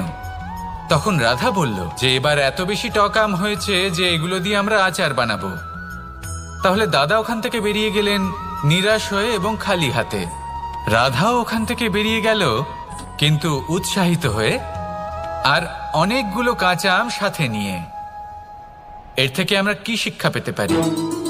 যে প্রত্যেকটা স্থানে এমন কিছু রয়েছে যেখান থেকে আমরা কিছু একটা শিক্ষা লাভ করতে পারি, যা আমাদেরকে বিকাশের পথে নিয়ে যেতে পারে। এই শিক্ষা প্রত্যেক স্থানে আছে। সবকিছু আমাদের দৃষ্টিভঙ্গির উপর নির্ভর করছে। যখনই আমাদের জীবনে, আমাদের সম্পর্কে কোনো সমস্যা, কোনো বিপদ আসে, তখন বেশিরভাগ মানুষ সেই বিষয় নিয়ে দুঃখী হয়ে পড়েন। আর কিছু মানুষ এমনও থাকেন যারা শেষ পর্যন্ত তার সমাধান করেন, বিপদকে পরাজিত করেন, সম্পর্কগুলিকে আবার জুড়ে দেন। যদি আপনি সুখের খোঁজ করেন তাহলে আপনি সুখ অবশ্যই পাবেন, প্রসন্নতা অবশ্যই পাবেন। যদি আপনি দুঃখ খোঁজেন তাহলে দুঃখ অবশ্যই পাবেন। এবার আপনি কি খুঁজতে চান, সেই চয়ন আপনারই। আসুন আর আমার সাথে ভালোবেসে বলুন, রাধা রাধা।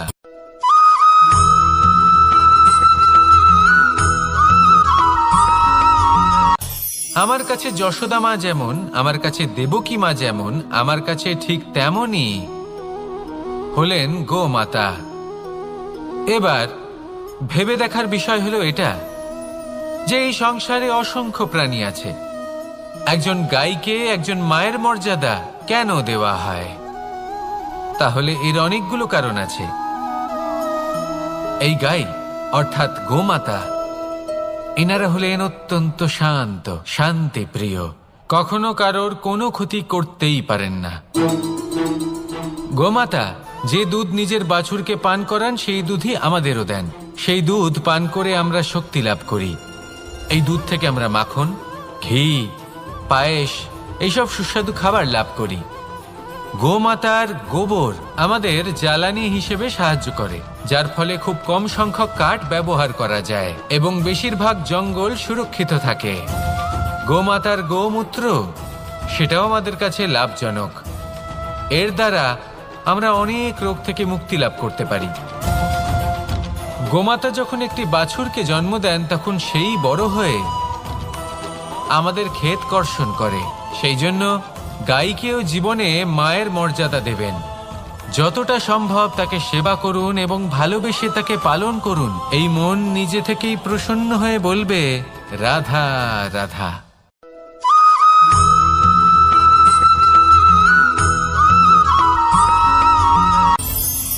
কখনো কোনো প্রজাপতিকে উড়তে দেখেছেন? কি সুন্দর উড়ে বেড়ায় সে, এক ফুল থেকে অন্য ফুলে, এক পাতা থেকে অন্য পাতার উপর। কিন্তু সে কিভাবে উড়তে শেখে কখনো ভেবেছেন? জন্ম থেকেই কিন্তু প্রজাপতির ডানা থাকে না। ও কিন্তু ছোট্ট একটা ডিমের আকারে জন্ম লাভ করে। তারপর সেই ডিমটি ভেঙে একটি কীট বাইরে আসে। আস্তে আস্তে সে বড় হয়, ওর শক্তি বৃদ্ধি পায়। তারপর সে সেই কীট দশা ত্যাগ করে নিজের ডানাগুলি মেলে।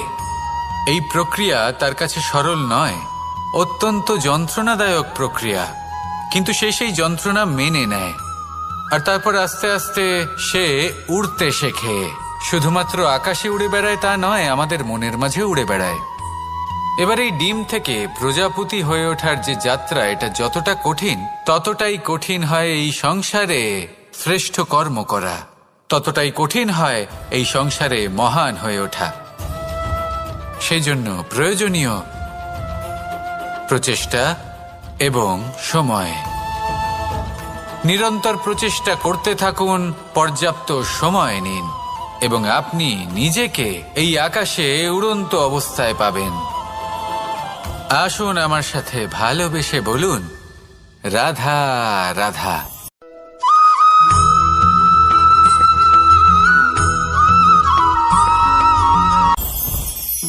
মুঠো হাতের শক্তি বেশি, মুঠো খুললেই তা দুর্বল। তা এমন কি থাকা উচিত এই বন্ধ মুঠোয় যা লাখের সমান? মানসিকতা এবং স্বপ্ন। মানুষ জন্মগ্রহণ করে, তার মানসিকতা সময়ের সাথে উন্নত হয়। মানসিকতা অনুযায়ী সে স্বপ্ন দেখে, আর সেই স্বপ্ন সার্থক করতে সে পরিশ্রম করতে থাকে। কিন্তু খুব গুরুত্বপূর্ণ একটা কথা আছে যা আপনার মনে রাখা উচিত। আপনার এই মানসিকতা, আপনার এই স্বপ্ন, তা যেন আপনার নিয়ন্ত্রণে থাকে। আপনার বন্ধ মুঠোয় যেন এর লাগাম থাকে, আপনি যেন এর প্রভু হন। যদি তা হয় তবেই আপনি লাভবান হবেন। যদি এরা আপনাকে নিয়ন্ত্রণ করতে থাকে, যদি আপনার মুঠো খুলে যায়, না পথ আপনার নিয়ন্ত্রণে থাকবে, না মানসিকতা থাকবে, না স্বপ্ন নিয়ন্ত্রণে থাকবে। আর যদি তাই হয় তাহলে আপনি আপনার ভবিষ্যৎ নষ্ট করে ফেলবেন।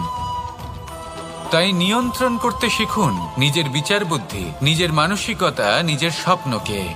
নিজের এই স্বপ্ন পূরণ করুন, আর আমার সাথে ভালোবেসে বলুন, রাধা রাধা।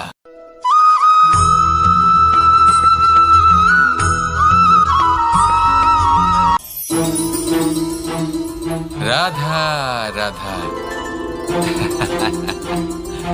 আপনারা হয়তো ভাবছেন কি আশ্চর্য ব্যাপার, প্রত্যেকবার আমি কথা শেষ হওয়ার পরে রাধা রাধা বলি। এইবার আমি আগেই বলে দিলাম। কারণটা কি? কারণ হলো অত্যন্ত বিশেষ। প্রত্যেকবার কথা সমাপ্ত হবার পরে আপনাদের সবার মধ্যে ভালোবাসা বিতরণ করতে চাই, তাই রাধা রাধা বলি। কিন্তু এইবার এই নতুন এবং বিশেষ সূত্রপাতে প্রথমে প্রেম বিতরণ করা অত্যন্ত আবশ্যক। এবার একটা বিষয় আছে যা জানেন হয়তো সকলেই, কিন্তু বুঝতে খুব কম জন পারেন। এই প্রেম, এই আনন্দ, এই সকল কিছুর সূত্রপাত হয় নিঃস্বার্থ আবেগের দ্বারা। ঠিক যেমন একজন মাতাকেই দেখে নিন। যখনই একজন মাতা সন্তানকে জন্ম দেন, তখন এই সংসার ভুলে যায় যে তার জন্য এটা একটা নতুন জন্ম। কারণ একজন নারী তখন একজন মাতৃরূপে নতুন ভাবে জন্ম নেন। একজন নারী স্ত্রী ও গৃহবধূ রূপে কিছু অধিকার লাভ করে থাকেন, কিন্তু তিনি যখন মা হয়ে যান, তখন তিনি শুধুই দান করতে শেখেন। নিজের সন্তানের জন্য কত কিছুই না করেন। তাকে বাৎসল্যের সাগরে ভাসিয়ে নিয়ে যান। এই সংসারে রাজকুমার জন্ম নিতেই পারেন। তাকে রাম এবং লক্ষ্মণ কিন্তু মায়েরাই বানিয়ে তোলেন। একজন গোয়ালা জন্ম নেয়, তাকে দ্বারকাধীশ একজন মাই বানিয়ে তোলেন। পিতা হলেন সেই পর্বত যার একটা অংশ হলো তার সন্তান, কিন্তু মা হলেন সেই শিল্পী যিনি একটা পাথরকে খোদাই করে এমন এক মূর্তি গড়ে তোলেন যাকে সকলে পূজনীয় মনে করেন। তাহলে স্মরণ করুন সেই সকল মুহূর্ত যেগুলি আপনি নিজের মাতার সাথে অতিবাহিত করেছেন। অনুভব করতে পারবেন যে কিভাবে এক মুহূর্তেই এই মন প্রফুল্ল হয়ে ওঠে। এবারের কারণ কি? এর কারণ হলো এই জীবনের আসল দ্বারই হলো মমতা।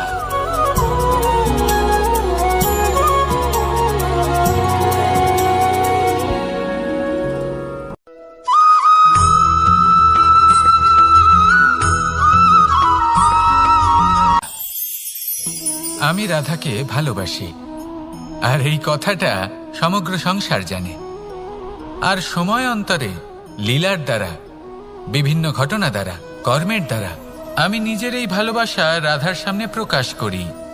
এবার আপনি বলবেন, এসবের কি প্রয়োজন? রাধা কি এই কথা জানে না যে কৃষ্ণ তাকে কতটা ভালোবাসে? অবশ্যই জানে, কিন্তু এই যে ভালোবাসা, তা মনে রেখে দেওয়ার জন্য নয়, তা প্রকাশ করার জন্য। আর বারংবার এই ভালোবাসাকে প্রকাশ করা উচিত, উচিত সময় এবং উচিত সুযোগ দেখে। কিরকম? এবার যদি আপনি প্রেমীর সাথে কোনো উৎসবে থাকেন, তাহলে তার সাথে নৃত্য সঙ্গীত করুন। যদি ভিড়ের মাঝে থাকেন, তখন প্রেমীকে সম্মান করুন, একান্তে প্রসাধন করুন। দুঃখের সময় তার হাত ধরে থাকুন, সুখের সময় আলিঙ্গন করে রাখুন। এই প্রেম যত প্রকাশ করবেন, ততই এই প্রেমের বৃদ্ধি হবে। এই প্রেম আরো বেশি গভীর হবে, অটুট হবে। তাই এই প্রেমকে মনে নয়, আপনার জীবনে স্থান দিন। মন খুলে প্রকাশ করুন, আর আমার সাথে ভালোবেসে বলুন, রাধা রাধা।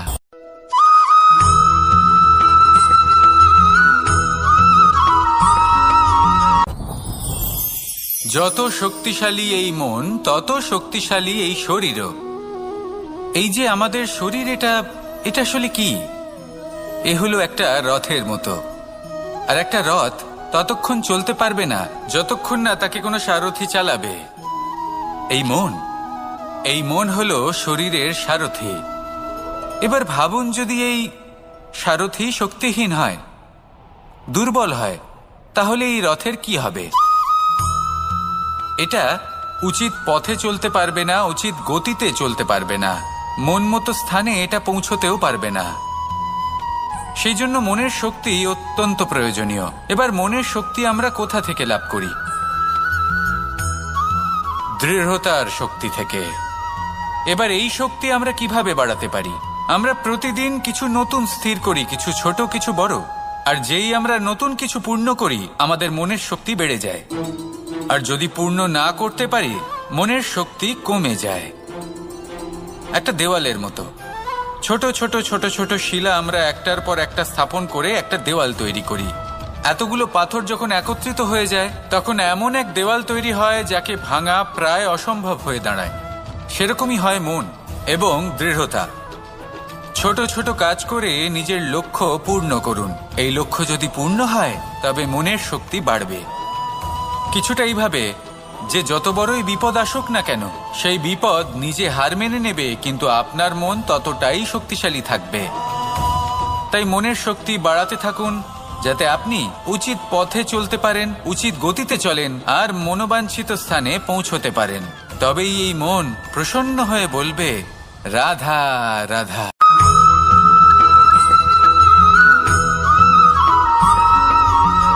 কিছু মানুষ বলেন যে নিরন্তর কাজ করলে, পুরুষার্থ পালন করলে এই জীবন বদলে ফেলা সম্ভব। আজ আমি আপনাকে বোঝাবো যে এক মুহূর্ত, সময় আর সিদ্ধান্ত কতটা গুরুত্বপূর্ণ হয়। এক মুহূর্তই যথেষ্ট। একটা মুহূর্ত এত শক্তিশালী হতে পারে যে তা আপনার সমগ্র জীবন পাল্টে দিতে পারে। এমন এক সময় ছিল শ্রীরামের কাছে, যখন ওনাকে সিদ্ধান্ত নিতে হয় যে উনি নিজের পিতার আদেশ পালন করতে বনবাসে যাবেন নাকি যাবেন না। উনি সেই আদেশ পালন করেছিলেন। তারপর সময় অনুসারে উপযুক্ত সিদ্ধান্ত নিলেন। আর আজ সকলের মনে বসবাস করেন শ্রীরাম। আর অন্যদিকে আছে রাবণ। ওনার কাছে একটা সময় ছিল, একটা সুযোগ ছিল নিজের প্রারব্ধকে শুভ করে তোলার। উনি ভুল করলেন আর মৃত্যু লাভ করলেন। নির্বাচন সবসময় আপনার হাতে, শুধু আপনাকে সময়কে বুঝতে হবে, সেই মুহূর্তকে বুঝতে হবে আর উচিত সিদ্ধান্ত নিতে হবে, ব্যাস। বুঝতে শিখুন এই সময়ের দাবি কি, বুঝতে শিখুন এই সময়ের ইচ্ছে কি, আর উচিত সিদ্ধান্ত নিন। আর আমার সাথে ভালোবেসে বলুন, রাধা রাধা। জ্ঞান এবং অহংকার, এই দুইয়ের মধ্যে সম্পর্ক কোথায়? সম্পর্ক ঠিক সেরকম যেরকম হাত এবং কাঁকনের, যেমন চোখ এবং দৃষ্টির সম্পর্ক। এবার আপনি বলবেন, এ আমি কি বলছি? জ্ঞান এবং অহংকারের এমন সম্পর্ক কি করে হতে পারে? দেখুন, যে ব্যক্তি জ্ঞানী, যার কাছে জ্ঞান রয়েছে এবং তিনি জানেন যে তার কাছে জ্ঞান রয়েছে, তার মধ্যে নিজে থেকেই অহংবোধ জাগ্রত হয়। খুব কম সংখ্যক এমন জ্ঞানী ব্যক্তি আছেন যারা নিজেদের অহংকারের বিষয়ে আঁচ করতে পারেন। প্রকৃত জ্ঞানী হলেন তিনি, যিনি নিজের জ্ঞানের সদ্ব্যবহার করে অহংকারকে দূর করেন। উচিত সময় বুঝে যান, নিজের অন্তর যাচাই করে এই বিষয়টা দেখেন যে তার অন্তরে অহংবোধ জাগ্রত হচ্ছে এবং নিজেকে সেখানেই থামিয়ে দেন, যাতে অহংকারের পথে তিনি অগ্রসর না হয়ে যান। এই অহংকার কখন উচিত, কখন অনুচিত, কখন প্রয়োগ করা উচিত, উচিত নয়, কখন বাধা দেওয়া উচিত, এটা শেখা অত্যন্ত প্রয়োজনীয়। আর যদি এটা আপনি শিখতে পারেন, তাহলে আপনি একজন জ্ঞানীও হয়ে উঠবেন এবং সুখীও থাকবেন। তাই মনে রাখবেন, এই জ্ঞান নিয়ে কখনোই অহংকার করবেন না, বরং সবসময় নিজের অহংবোধের বিষয়ে প্রকৃত ধারণা রাখবেন। আসুন আমার সাথে ভালোবেসে বলুন, রাধা রাধা। আমাদের জীবনে 7 ধরনের সুখ আছে, আর সেগুলো লাভ করার জন্য আমরা অত্যন্ত প্রচেষ্টা করি। কিন্তু কোনো প্রচেষ্টা করার পূর্বে তা কিভাবে করব সেটা বোঝা খুব প্রয়োজন, আর সেখানেই আমরা ভুল করে থাকি। যে কাজটা আমাদের পরে করা উচিত, সেটাই আমরা আগে করে বসি। আপনাকে স্পষ্ট করে বোঝাই, প্রত্যেক সুখের সাথে 2টি ক্রিয়া জড়িত থাকে। এবার যখন আমরা ধনের কথা বলি, তখনও 2টি ক্রিয়া জুড়ে থাকে। প্রথম ক্রিয়া হলো ধন অর্জন করা, দ্বিতীয় ক্রিয়া হলো ধনের ব্যবহার করা। আর জীবনে ধনের ব্যবহার করার পূর্বে ধন কিভাবে অর্জন করতে হয় তা শেখা অত্যন্ত প্রয়োজনীয়। আমরা মন্দিরে যাই, ভগবানের আরাধনা করি, তার জন্য পুজো করি, ওনাকে প্রসন্ন করতে চাই, কিন্তু তার আগে ভগবানের ওপর আস্থা রাখা প্রয়োজনীয়। যদি আপনার অটল বিশ্বাস থাকে, তবেই আপনি প্রকৃত ভক্ত হয়ে উঠতে পারবেন। এবার যদি আপনি বক্তা হয়ে থাকেন, শ্রেষ্ঠ বক্তা হতে চান, এই সংসারের সামনে নিজের বক্তব্য রাখতে চান, তাহলে কথা বলার পূর্বে কথা শুনতে শিখুন। তবেই আপনি একজন শ্রেষ্ঠ বক্তা হয়ে উঠতে পারবেন। জীবনে সম্পর্ক স্থাপন করার আগে সম্পর্ক বজায় রাখতে শিখুন, তবেই আপনি একজন প্রকৃত সাথী হয়ে উঠবেন। জীবনে পরাজয় মানার পূর্বে বিজয়ী হওয়ার চেষ্টা কিভাবে করতে হয় সেটা শিখুন, তবেই আপনি একজন নিপুণ ব্যক্তি হয়ে উঠবেন। অন্তিম এবং সবথেকে গুরুত্বপূর্ণ কথা, জীবনে ভালোবাসা লাভ করার পূর্বে ভালোবাসা প্রদান করতে শিখুন, তবেই আপনি একজন প্রকৃত প্রেমী হয়ে উঠবেন। আসুন আমার সাথে ভালোবেসে বলুন, রাধা রাধা। এই সংসারের সবথেকে বড় যুদ্ধ কোনটা? দেব-অসুরের যুদ্ধ, যা অনেক বছর ধরে চলেছিল, নাকি রাম রাবণের যুদ্ধ, নাকি মহাভারত? না, সংসারের সবথেকে বড় যুদ্ধ হলো সেইটা যা নিজের সাথে লড়া হয়, নিজের মনের সাথে লড়া হয়, নিজের অন্তরের সাথে লড়া হয়। এটাই সব থেকে বড় যুদ্ধ। এবার নিজেই দেখুন আপনার সব থেকে বড় শত্রুকে। আপনার স্বার্থ, আপনার কামনাগুলি, আপনার অহংকারগুলি, যা আপনাকেই নষ্ট করে দেয়।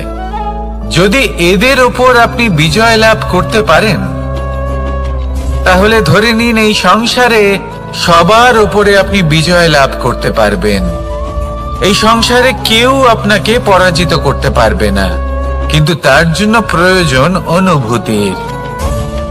অনুভূতি ভালোবাসার, অনুভূতি অনুপ্রেরণার। যে ব্যক্তি ভালোবাসতে পারেন এবং প্রেরণা দিতে পারেন, তিনি চিরকাল জয়লাভ করতে পারেন। নিজের কাছে ভালোবাসার এক অস্ত্র রাখুন আর প্রেরণার এক ঢাল।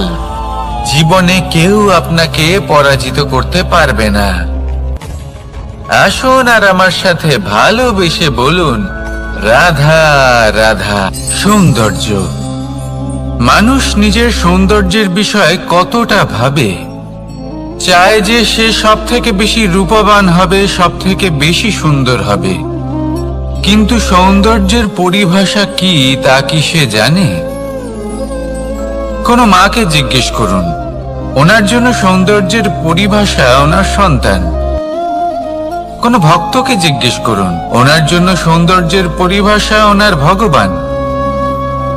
শ্রীরামকে জিজ্ঞেস করুন, ওনার জন্য সৌন্দর্যের পরিভাষা হলো হনুমান।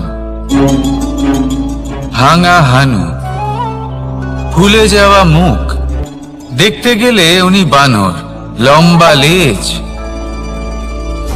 এত নিরীহ যে ওনাকে অমূল্য মালা দিলে সেটা ছিঁড়ে তার ভেতরে শ্রীরামকে খুঁজছিলেন। কিন্তু ওনার ভাবনা কত সুন্দর। উনি এটা বিশ্বাস করেন যে সংসারের যতই মূল্যবান জিনিস দিয়ে এই মালা তৈরি করা হোক না কেন, যদি এর মধ্যে শ্রীরাম না থাকেন, তাহলে এর মধ্যে কোনো অর্থ নেই। সৌন্দর্য রূপে নয়, ভাবনায় নিহিত থাকে। যদি আপনি সৌন্দর্য প্রাপ্ত করতে চান, তাহলে তা কর্মে নিয়ে আসুন, ভাবনায় এবং বিচারে নিয়ে আসুন। এই সৌন্দর্য আপনার সাথেই থাকবে। যদি আপনি সৌন্দর্যকে রূপের মধ্যে খোঁজেন, তাহলে কিছুক্ষণের জন্য পাবেন। সেই সৌন্দর্য সময়ের সাথে হারিয়ে যাবে। সৌন্দর্য যদি পেতে চান, খুঁজতেই চান, তাহলে হৃদয় খুঁজুন, কর্মে খুঁজুন। মন প্রসন্ন হয়ে বলবে, রাধা রাধা। এই সংসারে মানুষ জন্মগ্রহণ করেন, বড় হতে থাকেন, পুরুষার্থ লাভ করেন, অর্জন করেন। অর্জন করা আসলে কি? বেশিরভাগ মানুষ বলেন অর্জন করা অর্থাৎ ধন সম্পত্তি অর্জন করা। আর কি অর্জন করা যায়? আর কি লাভ করা যায়? আসল প্রশ্ন হলো এটাই যে কি এমন আছে যা বাস্তব রূপে অর্জন করার যোগ্য। তা হলো ব্যবহার, জ্ঞান এবং সন্তোষ। কেন? কারণ আপনি যখন এই সংসার ছেড়ে চলে যাবেন, তখন আপনার ধন সম্পত্তি আপনাকে বিদায় জানাতে আসবে না। আপনাকে বিদায় জানাতে আসবে আপনার আপনজন, যাদের সাথে আপনার সুসম্পর্ক ছিল।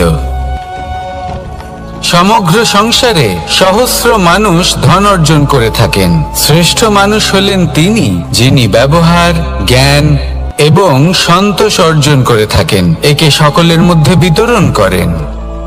তাই এটাই করুন আর আমার সাথে ভালোবেসে বলুন, রাধা রাধা। সেই কখন থেকে এই পুস্তকটিকে দেখছি, কিন্তু এর থেকে আমি কোনো জ্ঞান লাভ করতেই পারছি না। এবার আপনি বলবেন যে আজ কেমন বিচিত্র কথা বলছি আমি। যদি এই পুস্তক থেকে আমাকে জ্ঞান লাভ করতে হয়, তাহলে শুধুই তাকিয়ে থাকলে হবে না। আমাকে এই পুস্তককে খুলতে হবে, পড়তে হবে, তাকে বুঝতে হবে, তবেই তো জ্ঞান প্রাপ্তি হবে। বড়ই সহজ একটা ব্যাপার, কিন্তু একে যাপন করা অত্যন্ত কঠিন। তাই না? আপনি নিজেকেই দেখে নিন। আপনার কাছে অনেক জ্ঞান রয়েছে। সহজ থেকে সহজতর জ্ঞানের কথা যদি বলি, আপনি এটুকু তো জানেন যে সত্যি কথা বলা ভালো কাজ, দান করা হলো পুণ্যের কাজ। আপনি জানেন যে পরিশ্রম করলে সাফল্য আসবে। এই জ্ঞান তো আমাদের কাছে রয়েছে, এমন অনেক জ্ঞান আমাদের কাছে রয়েছে, কিন্তু আলস্যের কারণে, অবহেলা করে আমরা শুধু এই জ্ঞান প্রয়োগ করতে পারি না, এই জ্ঞান যাপন করতে পারি না, একে আচরণে প্রয়োগ করতে পারি না, সেই জন্য দুঃখী হয়ে যাই। তাই আপনার কাছে যা যা জ্ঞান আছে, যা যা জ্ঞান আপনি লাভ করেছেন, সেই জ্ঞান যাপন করা শুরু করুন, জীবনে প্রয়োগ করতে শুরু করুন। এই মন প্রত্যেকটি মুহূর্তে প্রসন্ন থাকবে, আর লক্ষ্য প্রাপ্ত করে এই মন বলবে, রাধা রাধা। একটা জলের ফোঁটাকে ফোঁটা নামে সম্বোধন করা হয়।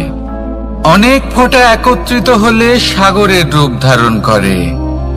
শুধু একটা পাতাকে পাতা বলা হয়, অন্য অনেক পাতার সাথে একত্রিত হলে তা গ্রন্থের রূপ ধারণ করে।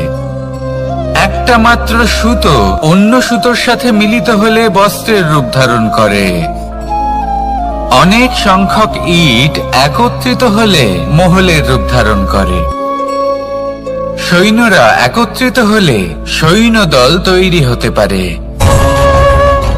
এটা হলো শক্তি সংগঠনের, এটাই হলো শক্তি একতার। তা সে বনস্পতি হোক বা কোনো ব্যক্তি হোক, কোনো মনোভাবই হোক, যদি একা থাকে তাহলে দুর্বল হয়ে পড়বে।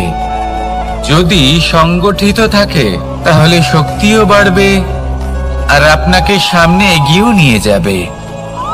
তাই এই একতায় বিশ্বাস রাখুন, আর আমার সাথে ভালোবেসে বলুন, রাধা রাধা। এমন কিছু রয়েছে মানুষের মনে, তাদের জীবনে এমন এক আবেগ যা সর্বজন বিদিত, যা সবাই জানেন যে উপস্থিত আছে। সেটাকে আমরা সমস্যা বলে থাকি। এমনিতে আমরা সকলেই জানি যে এমন কোনো গৃহ নেই যেখানে মৃত্যুর ছায়া পড়েনি, এমন কোনো বৃক্ষ নেই যার দ্বারা ওষুধ তৈরি সম্ভব নয়, এমন কোনো অন্ন নেই যা সময়ের সাথে বিষ বা অমৃতে পরিণত হতে পারে। এবার এই সমস্যাগুলি কোনো ব্যক্তির জন্য সমস্যা হতে পারে, কিন্তু নিজে থেকে এরা কোনো সমস্যাই নয়। এরা আসে আমাদের সাহায্য করতে, আমাদের কিছু শেখাতে। আপনি নিজেই দেখুন, পর্বতের শিখর থেকে কোনো এক পাখি পড়ে গিয়ে নিজের প্রাণ ত্যাগ করলো। সেটা কখন সম্ভব? যখন সেই পাখি ওড়ার চেষ্টাই করে না। তখন যখন কোনো ব্যক্তি জলে পড়ে যান এবং ডুবে গিয়ে নিজের প্রাণ হারান, এর সম্ভাবনা কখন বেশি থাকে? যখন সেই ব্যক্তি সাঁতার কাটার চেষ্টাই করেন না। তখন এই সমস্যা প্রত্যেকের জীবনে থাকবেই, কিন্তু এটা মনে রাখা প্রয়োজনীয় যে কোনো সমস্যা পরিস্থিতির কারণে সমস্যা হয়ে ওঠে না। এই পরিস্থিতি যখন আমাদের সামনে আসে, আমাদের তা কঠিন মনে হয়, আমরা নতমস্তক হয়ে পড়ি, ভয়ভীত হয়ে পড়ি, তার সম্মুখীন হতে পারি না। তখন তা সমস্যার রূপ নেয়। দৃঢ় হয়ে দাঁড়িয়ে থাকুন সাহসের সাথে, এই পরিস্থিতিগুলির সম্মুখীন হন, দেখবেন সমস্যা কখন সাফল্যে পরিণত হবে আপনি জানতেই পারবেন না। আসুন আমার সাথে ভালোবেসে বলুন, রাধা রাধা। এই সংসারে কখনো কোনো ব্যক্তিকে তার বাইরের পোশাক দেখে বিচার করার চেষ্টা করবেন না, এটা খুব বড় ভুল করবেন। যেমন আমরা জীবনে অনেক সময় এমন করি, ধরুন কোথাও একটা গাছ দেখলাম, খুব বিশাল আকারের একটা গাছ, যেটা মাটির থেকে অনেক উঁচুতে পৌঁছে গেছে, যার বিশাল শাখা আছে। সেগুলো দেখে আমরা ভাবি যে এই গাছে হয়তো কত সুস্বাদু ফল আছে। আমরা সেই গাছের পরিচর্যা করতে থাকি, আবার অন্যদিকে হলো একটি তৃণ, যেটা মাটি থেকে কিছুটা উঁচুতে পৌঁছেছে, কিন্তু সেই তৃণর নিচে, মাটির নিচে অত্যন্ত সুস্বাদু ফল বা সবজি জন্ম নেয়, যা আমাদের স্বাস্থ্যের পক্ষে অত্যন্ত উপকারী। সেই জন্য কখনো আবরণ দেখে কাউকে বিচার করতে চেষ্টা করবেন না। তার বদলে এটা বোঝার চেষ্টা করুন যে আপনার সামনে যে ব্যক্তি আছে বা বস্তু আছে তার বিশেষত্ব কি।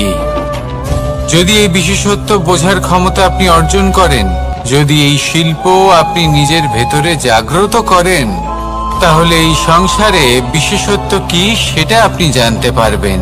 আর এই সমস্ত খেলা দৃষ্টি থেকে নয়, দৃষ্টিভঙ্গি থেকে জন্ম নেয়। দৃষ্টিভঙ্গি সবসময় শুভ রাখুন আর আমার সাথে ভালোবেসে বলুন, রাধা রাধা। যখন মানুষের মৃত্যু হয় তখন কি হয়? অনেক সংখ্যক মানুষ শোক পালন করতে চলে আসেন। যে ব্যক্তি মৃত্যু লাভ করেছেন তার অনেক বস্তু থাকে যেগুলো তার প্রিয়, যেগুলো তিনি ব্যবহার করেছেন। তার শয্যা, তার বস্ত্র, তার আভূষণ সবকিছু তার থেকে বিচ্ছিন্ন করা হয় এবং খালি হাতে তাকে শ্মশানের উদ্দেশ্যে রওনা করা হয়। আমি আপনাকে এই প্রশ্ন করতে চাই, আপনি এই সংসারে কি অর্জন করেছেন? ধন সম্পত্তি, বস্ত্র, আভূষণ, এই সব কিছু যে আপনি অর্জন করেছেন, আপনার মৃত্যুর পরে তা আপনার থেকে দূর হয়ে যাবে। এর উত্তর হলো একটাই, আপনার কর্ম। শুধু সেটাই আছে যে একান্ত আপনার, আর শুধু সেটাই এই সংসার থেকে চলে যাওয়ার পরেও সংসারেই জীবিত থাকবে। যদি আপনি দুষ্কর্ম করেন, তাহলে এই সংসার আপনাকে একটি অনুচিত উদাহরণ হিসেবে মনে রাখবে যে এই ব্যক্তি খুব পাপী ছিল, অনুচিত কর্ম করতেন। যে পথে তিনি চলেছেন সেই পথে কারোর চলা উচিত নয়। সেখানেই যদি আপনি সৎকর্ম করেন, তাহলে সংসার চিরকাল এটাই বলবে যে খুব ভালো মানুষ ছিলেন, সবাইকে ভালোবাসতেন, সবাইকে সাহায্য করতেন, আমার খুব প্রিয় মানুষ ছিলেন। এটাই হলো শ্রেষ্ঠ কর্ম। সেই জন্য জীবনে শুধুমাত্র ধন সম্পত্তি, আভূষণ এই সব অর্জন করতে গিয়ে নিজের মনোনিবেশ করবেন না। শ্রেষ্ঠ কর্ম করুন। সংসার থেকে চলে যাওয়ার পরেও এই কর্মই এই সংসারে আপনাকে জীবিত রাখবে। আসুন আমার সাথে ভালোবেসে বলুন, রাধা রাধা। আমরা সবাই সূর্যকে সম্মান করি, ওনাকে শ্রদ্ধা করি, ওনাকে পুজো করি। এই সূর্য আমাদের শক্তি প্রদান করেন, প্রকাশ প্রদান করেন। কখনো কখনো উষ্ণতা এতটাই বাড়িয়ে তোলেন, এতটাই তপ্ত করে তোলেন, আমাদের একথা মনে হয় যে আমাদের এই শরীর জ্বলে যাচ্ছে। তখনও আমরা বিরোধিতা করি না, তাকে কটু কথা শোনাই না, আমরা সসম্মানে তা গ্রহণ করি। কেন কেন করি? কারণ আমরা জানি যে সন্ধেবেলা যখন সূর্যাস্ত হবে তখন শুধুমাত্র অন্ধকার বাকি থাকবে। ঠিক কিছুটা এরকমই হয় আমাদের মাতা পিতাও, যিনি আমাদের জন্ম দেন, আমাদের ভরণ পোষণ করেন, আমাদের বড় করেন, আমাদের প্রেম প্রদান করেন। কখনো কখনো তাদের মুখ থেকে কটু কথা নিঃসৃত হয়, আমাদের দুঃখ হয়, কিন্তু তখন আমাদের এটা বোঝা উচিত এগুলি নিঃসৃত হচ্ছে আমাদেরই মঙ্গলের জন্য। যেমন সূর্যদেব, উনিও উত্তাপ দিয়ে থাকেন আমাদেরই মঙ্গলের জন্য, যাতে ফসল পাকতে পারে, যাতে জল বাষ্প হয়ে মেঘ হতে পারে, বৃষ্টি হতে পারে, আর এই সংসারে নিরন্তর জলের প্রবাহ থাকে। আমাদের মাতা পিতা, তাদের কঠোর আচরণ, তাদের কঠোর অনুশাসনের পেছনে লুকিয়ে থাকে ওনাদের ভালোবাসা। আমাদের তা বুঝতে হবে, সসম্মানে ওনাদের গ্রহণ করতে হবে, কারণ ঠিক সূর্যাস্তের পরে যেমন চতুর্দিক অন্ধকারচ্ছন্ন হয়ে যায়, তেমনি আমাদের জীবন থেকে যখন আমাদের মাতা পিতা চলে যায়, তখন আমাদের জীবনেও শুধু এবং শুধুমাত্র অন্ধকারই ছেয়ে থাকে। সেই জন্য নিজের মাতা পিতাকে সম্মান করুন, ওনাদের ভালোবাসা প্রদান করুন। এই মন আর এই জীবন প্রসন্ন হয়ে বলবে, রাধা রাধা। কিছু মানুষ বলেন যে নিরন্তর কাজ করলে, পুরুষার্থ পালন করলে এই জীবন বদলে ফেলা সম্ভব। আজ আমি আপনাকে বোঝাবো যে এক মুহূর্ত, সময় আর সিদ্ধান্ত কতটা গুরুত্বপূর্ণ হয়। এক মুহূর্তই যথেষ্ট। একটা মুহূর্ত এত শক্তিশালী হতে পারে যে তা আপনার সমগ্র জীবন পাল্টে দিতে পারে। এমন এক সময় ছিল শ্রীরামের কাছে, যখন ওনাকে সিদ্ধান্ত নিতে হয় যে উনি নিজের পিতার আদেশ পালন করতে বনবাসে যাবেন নাকি যাবেন না। উনি সেই আদেশ পালন করেছিলেন, তারপর সময় অনুসারে উপযুক্ত সিদ্ধান্ত নিলেন। আর আজ সকলের মনে বসবাস করেন শ্রীরাম। আর অন্যদিকে আছে রাবণ। ওনার কাছে একটা সময় ছিল, একটা সুযোগ ছিল নিজের প্রারব্ধকে শুভ করে তোলার। উনি ভুল করলেন আর মৃত্যু লাভ করলেন। নির্বাচন সবসময় আপনার হাতে, শুধু আপনাকে সময়কে বুঝতে হবে, সেই মুহূর্তকে বুঝতে হবে আর উচিত সিদ্ধান্ত নিতে হবে, ব্যাস। বুঝতে শিখুন এই সময়ের দাবি কি, বুঝতে শিখুন এই সময়ের ইচ্ছে কি, আর উচিত সিদ্ধান্ত নিন।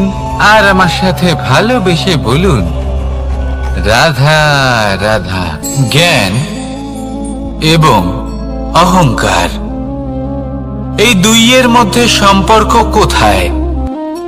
সম্পর্ক ঠিক সেরকম যেরকম হাত এবং কাঁকনের, যেমন চোখ এবং দৃষ্টির সম্পর্ক। এবার আপনি বলবেন, এ আমি কি বলছি? জ্ঞান এবং অহংকারের এমন সম্পর্ক কি করে হতে পারে? দেখুন, যে ব্যক্তি জ্ঞানী, যার কাছে জ্ঞান রয়েছে এবং তিনি জানেন যে তার কাছে জ্ঞান রয়েছে, তার মধ্যে নিজে থেকেই অহংবোধ জাগ্রত হয়। খুব কম সংখ্যক এমন জ্ঞানী ব্যক্তি আছেন যারা নিজেদের অহংকারের বিষয়ে আঁচ করতে পারেন। প্রকৃত জ্ঞানী হলেন তিনি, যিনি নিজের জ্ঞানের সদ্ব্যবহার করে অহংকারকে দূর করেন।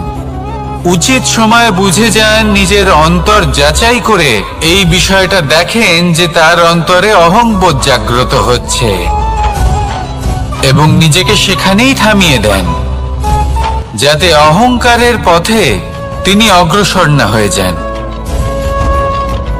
এই অহংকার কখন উচিত, কখন অনুচিত, কখন প্রয়োগ করা উচিত, উচিত নয়, কখন বাধা দেওয়া উচিত, এটা শেখা অত্যন্ত প্রয়োজনীয়। আর যদি এটা আপনি শিখতে পারেন, তাহলে আপনি একজন জ্ঞানীও হয়ে উঠবেন এবং সুখীও থাকবেন। তাই মনে রাখবেন, এই জ্ঞান নিয়ে কখনোই অহংকার করবেন না, বরং সবসময় নিজের অহংবোধের বিষয়ে প্রকৃত ধারণা রাখবেন। আসুন আমার সাথে ভালোবেসে বলুন, রাধা রাধা। আমাদের জীবনে 7 ধরনের সুখ আছে, আর সেগুলো লাভ করার জন্য আমরা অত্যন্ত প্রচেষ্টা করি। কিন্তু কোনো প্রচেষ্টা করার পূর্বে তা কিভাবে করব সেটা বোঝা খুব প্রয়োজন, আর সেখানেই আমরা ভুল করে থাকি। যে কাজটা আমাদের পরে করা উচিত, সেটাই আমরা আগে করে বসি।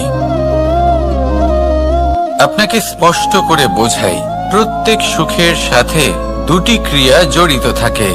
এবার যখন আমরা ধনের কথা বলি, তখনও 2টি ক্রিয়া জুড়ে থাকে। প্রথম ক্রিয়া হলো ধন অর্জন করা, দ্বিতীয় ক্রিয়া হলো ধনের ব্যবহার করা।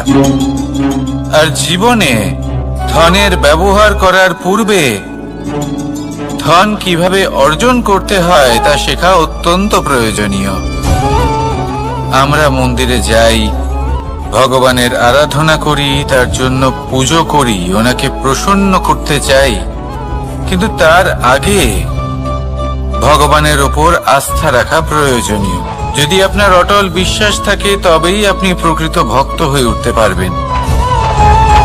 এবার যদি আপনি বক্তা হয়ে থাকেন, শ্রেষ্ঠ বক্তা হতে চান, এই সংসারের সামনে নিজের বক্তব্য রাখতে চান, তাহলে কথা বলার পূর্বে কথা শুনতে শিখুন। তবেই আপনি একজন শ্রেষ্ঠ বক্তা হয়ে উঠতে পারবেন। জীবনে সম্পর্ক স্থাপন করার আগে সম্পর্ক বজায় রাখতে শিখুন। তবেই আপনি একজন প্রকৃত সাথী হয়ে উঠবেন।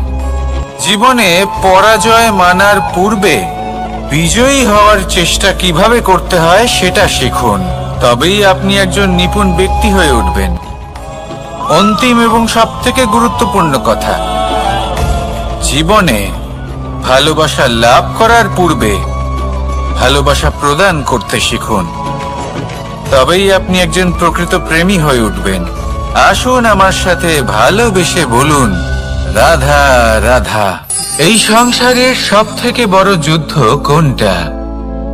দেব-অসুরের যুদ্ধ যা অনেক বছর ধরে চলেছিল, নাকি রাম রাবণের যুদ্ধ, নাকি মহাভারত? না, সংসারের সবথেকে বড় যুদ্ধ হলো সেইটা যা নিজের সাথে লড়া হয়, নিজের মনের সাথে লড়া হয়, নিজের অন্তরের সাথে লড়া হয়। এটাই সবথেকে বড় যুদ্ধ। এবার নিজেই দেখুন আপনার সবথেকে বড় শত্রুকে। আপনার স্বার্থ, আপনার কামনাগুলি, আপনার অহংকারগুলি, যা আপনাকেই নষ্ট করে দেয়। যদি এদের ওপর আপনি বিজয় লাভ করতে পারেন, তাহলে ধরে নিন এই সংসারে সবার উপরে আপনি বিজয় লাভ করতে পারবেন। এই সংসারে কেউ আপনাকে পরাজিত করতে পারবে না। কিন্তু তার জন্য প্রয়োজন অনুভূতির। অনুভূতি ভালোবাসার, অনুভূতি অনুপ্রেরণার। যে ব্যক্তি ভালোবাসতে পারেন এবং প্রেরণা দিতে পারেন, তিনি চিরকাল জয়লাভ করতে পারেন। নিজের কাছে ভালোবাসার এক অস্ত্র রাখুন আর প্রেরণার এক ঢাল। জীবনে কেউ আপনাকে পরাজিত করতে পারবে না। আসুন আর আমার সাথে ভালোবেসে বলুন, রাধা রাধা। সৌন্দর্য। মানুষ নিজের সৌন্দর্যের বিষয়ে কতটা ভাবে, চায় যে সে সব থেকে বেশি রূপবান হবে, সব থেকে বেশি সুন্দর হবে। কিন্তু সৌন্দর্যের পরিভাষা কি তা কি সে জানে? কোনো মাকে জিজ্ঞেস করুন, ওনার জন্য সৌন্দর্যের পরিভাষা ওনার সন্তান। কোনো ভক্তকে জিজ্ঞেস করুন, ওনার জন্য সৌন্দর্যের পরিভাষা ওনার ভগবান। শ্রীরামকে জিজ্ঞেস করুন, ওনার জন্য সৌন্দর্যের পরিভাষা হলো হনুমান। ভাঙা হানু, ফুলে যাওয়া মুখ, দেখতে গেলে উনি বানর, লম্বা লেজ, এত নিরীহ যে ওনাকে অমূল্য মালা দিলে সেটা ছিঁড়ে তার ভেতরে শ্রীরামকে খুঁজছিলেন। কিন্তু ওনার ভাবনা কত সুন্দর। উনি এটা বিশ্বাস করেন যে সংসারের যতই মূল্যবান জিনিস দিয়ে এই মালা তৈরি করা হোক না কেন, যদি এর মধ্যে শ্রীরাম না থাকেন তাহলে এর মধ্যে কোনো অর্থ নেই। সৌন্দর্য রূপে নয়, ভাবনায় নিহিত থাকে। যদি আপনি সৌন্দর্য প্রাপ্ত করতে চান তাহলে তা কর্মে নিয়ে আসুন, ভাবনায় এবং বিচারে নিয়ে আসুন। এই সৌন্দর্য আপনার সাথেই থাকবে। যদি আপনি সৌন্দর্যকে রূপের মধ্যে খোঁজেন তাহলে কিছুক্ষণের জন্য পাবেন, সেই সৌন্দর্য সময়ের সাথে হারিয়ে যাবে। সৌন্দর্য যদি পেতে চান, খুঁজতেই চান, তাহলে হৃদয় খুঁজুন, কর্মে খুঁজুন। মন প্রসন্ন হয়ে বলবে, রাধা রাধা। এই সংসারে মানুষ জন্মগ্রহণ করেন, বড় হতে থাকেন, পুরুষার্থ লাভ করেন, অর্জন করেন। অর্জন করা আসলে কি? বেশিরভাগ মানুষ বলেন অর্জন করা অর্থাৎ ধন সম্পত্তি অর্জন করা। আর কি অর্জন করা যায়? আর কি লাভ করা যায়? আসল প্রশ্ন হলো এটাই যে কি এমন আছে যা বাস্তব রূপে অর্জন করার যোগ্য। তা হলো ব্যবহার, জ্ঞান এবং সন্তোষ। কেন? কারণ আপনি যখন এই সংসার ছেড়ে চলে যাবেন তখন আপনার ধন সম্পত্তি আপনাকে বিদায় জানাতে আসবে না। আপনাকে বিদায় জানাতে আসবে আপনার আপনজন, যাদের সাথে আপনার সুসম্পর্ক ছিল।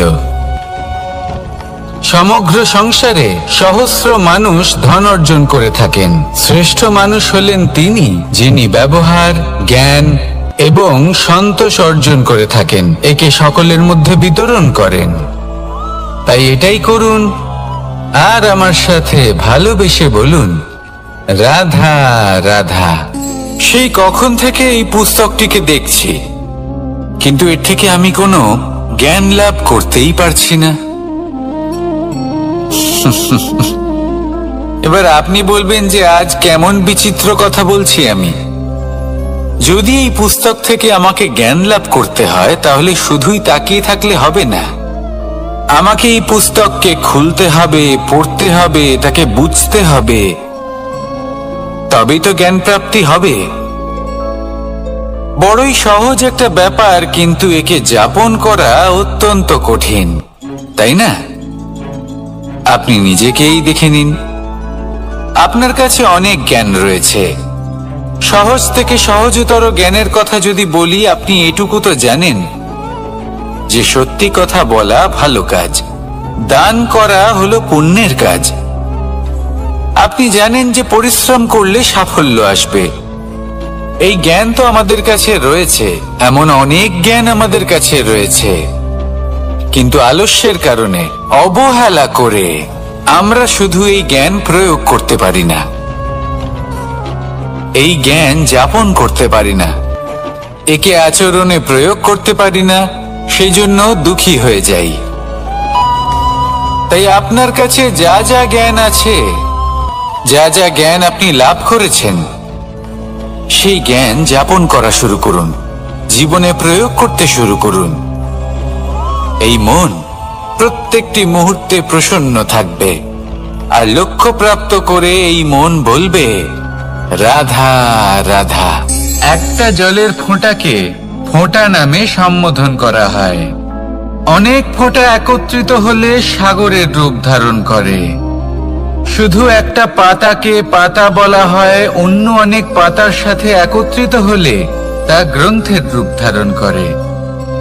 একটা মাত্র সুতো অন্য সুতোর সাথে মিলিত হলে বস্ত্রের রূপ ধারণ করে। অনেক সংখ্যক ইট একত্রিত হলে মহলের রূপ ধারণ করে।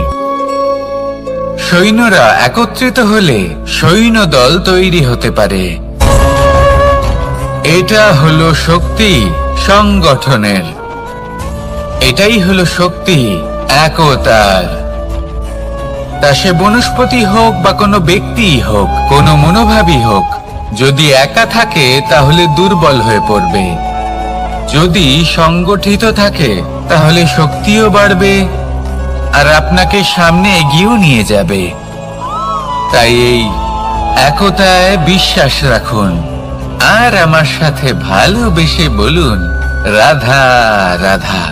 এমন কিছু রয়েছে মানুষের মনে, তাদের জীবনে এমন এক আবেগ যা সর্বজন বিদিত, যা সবাই জানেন যে উপস্থিত আছে। সেটাকে আমরা সমস্যা বলে থাকি। এমনিতে আমরা সকলেই জানি যে এমন কোনো গৃহ নেই যেখানে মৃত্যুর ছায়া পড়েনি, এমন কোনো বৃক্ষ নেই যার দ্বারা ওষুধ তৈরি সম্ভব নয়, এমন কোনো অন্ন নেই যা সময়ের সাথে বিষ বা অমৃতে পরিণত হতে পারে। এবার এই সমস্যাগুলি কোনো ব্যক্তির জন্য সমস্যা হতে পারে, কিন্তু নিজে থেকে এরা কোনো সমস্যাই নয়। এরা আসে আমাদের সাহায্য করতে, আমাদের কিছু শেখাতে। আপনি নিজেই দেখুন, পর্বতের শিখর থেকে কোনো এক পাখি পড়ে গিয়ে নিজের প্রাণ ত্যাগ করলো। সেটা কখন সম্ভব? যখন সেই পাখি ওড়ার চেষ্টাই করে না। তখন যখন কোনো ব্যক্তি জলে পড়ে যান এবং ডুবে গিয়ে নিজের প্রাণ হারান, এর সম্ভাবনা কখন বেশি থাকে? যখন সেই ব্যক্তি সাঁতার কাটার চেষ্টাই করেন না। তখন এই সমস্যা প্রত্যেকের জীবনে থাকবেই, কিন্তু এটা মনে রাখা প্রয়োজনীয় যে কোনো সমস্যা পরিস্থিতির কারণে সমস্যা হয়ে ওঠে না। এই পরিস্থিতি যখন আমাদের সামনে আসে, আমাদের তা কঠিন মনে হয়। আমরা নতমস্তক হয়ে পড়ি, ভয়ভীত হয়ে পড়ি, তার সম্মুখীন হতে পারি না। তখন তা সমস্যার রূপ নেয়। দৃঢ় হয়ে দাঁড়িয়ে থাকুন সাহসের সাথে, এই পরিস্থিতিগুলির সম্মুখীন হন। দেখবেন সমস্যা কখন সাফল্যে পরিণত হবে আপনি জানতেই পারবেন না। আসুন আমার সাথে ভালোবেসে বলুন, রাধা রাধা। এই সংসারে কখনো কোনো ব্যক্তিকে তার বাইরের পোশাক দেখে বিচার করার চেষ্টা করবেন না। এটা খুব বড় ভুল করবেন। যেমন আমরা জীবনে অনেক সময় এমন করি। ধরুন কোথাও একটা গাছ দেখলাম, খুব বিশাল আকারের একটা গাছ, যেটা মাটির থেকে অনেক উঁচুতে পৌঁছে গেছে, যার বিশাল শাখা আছে।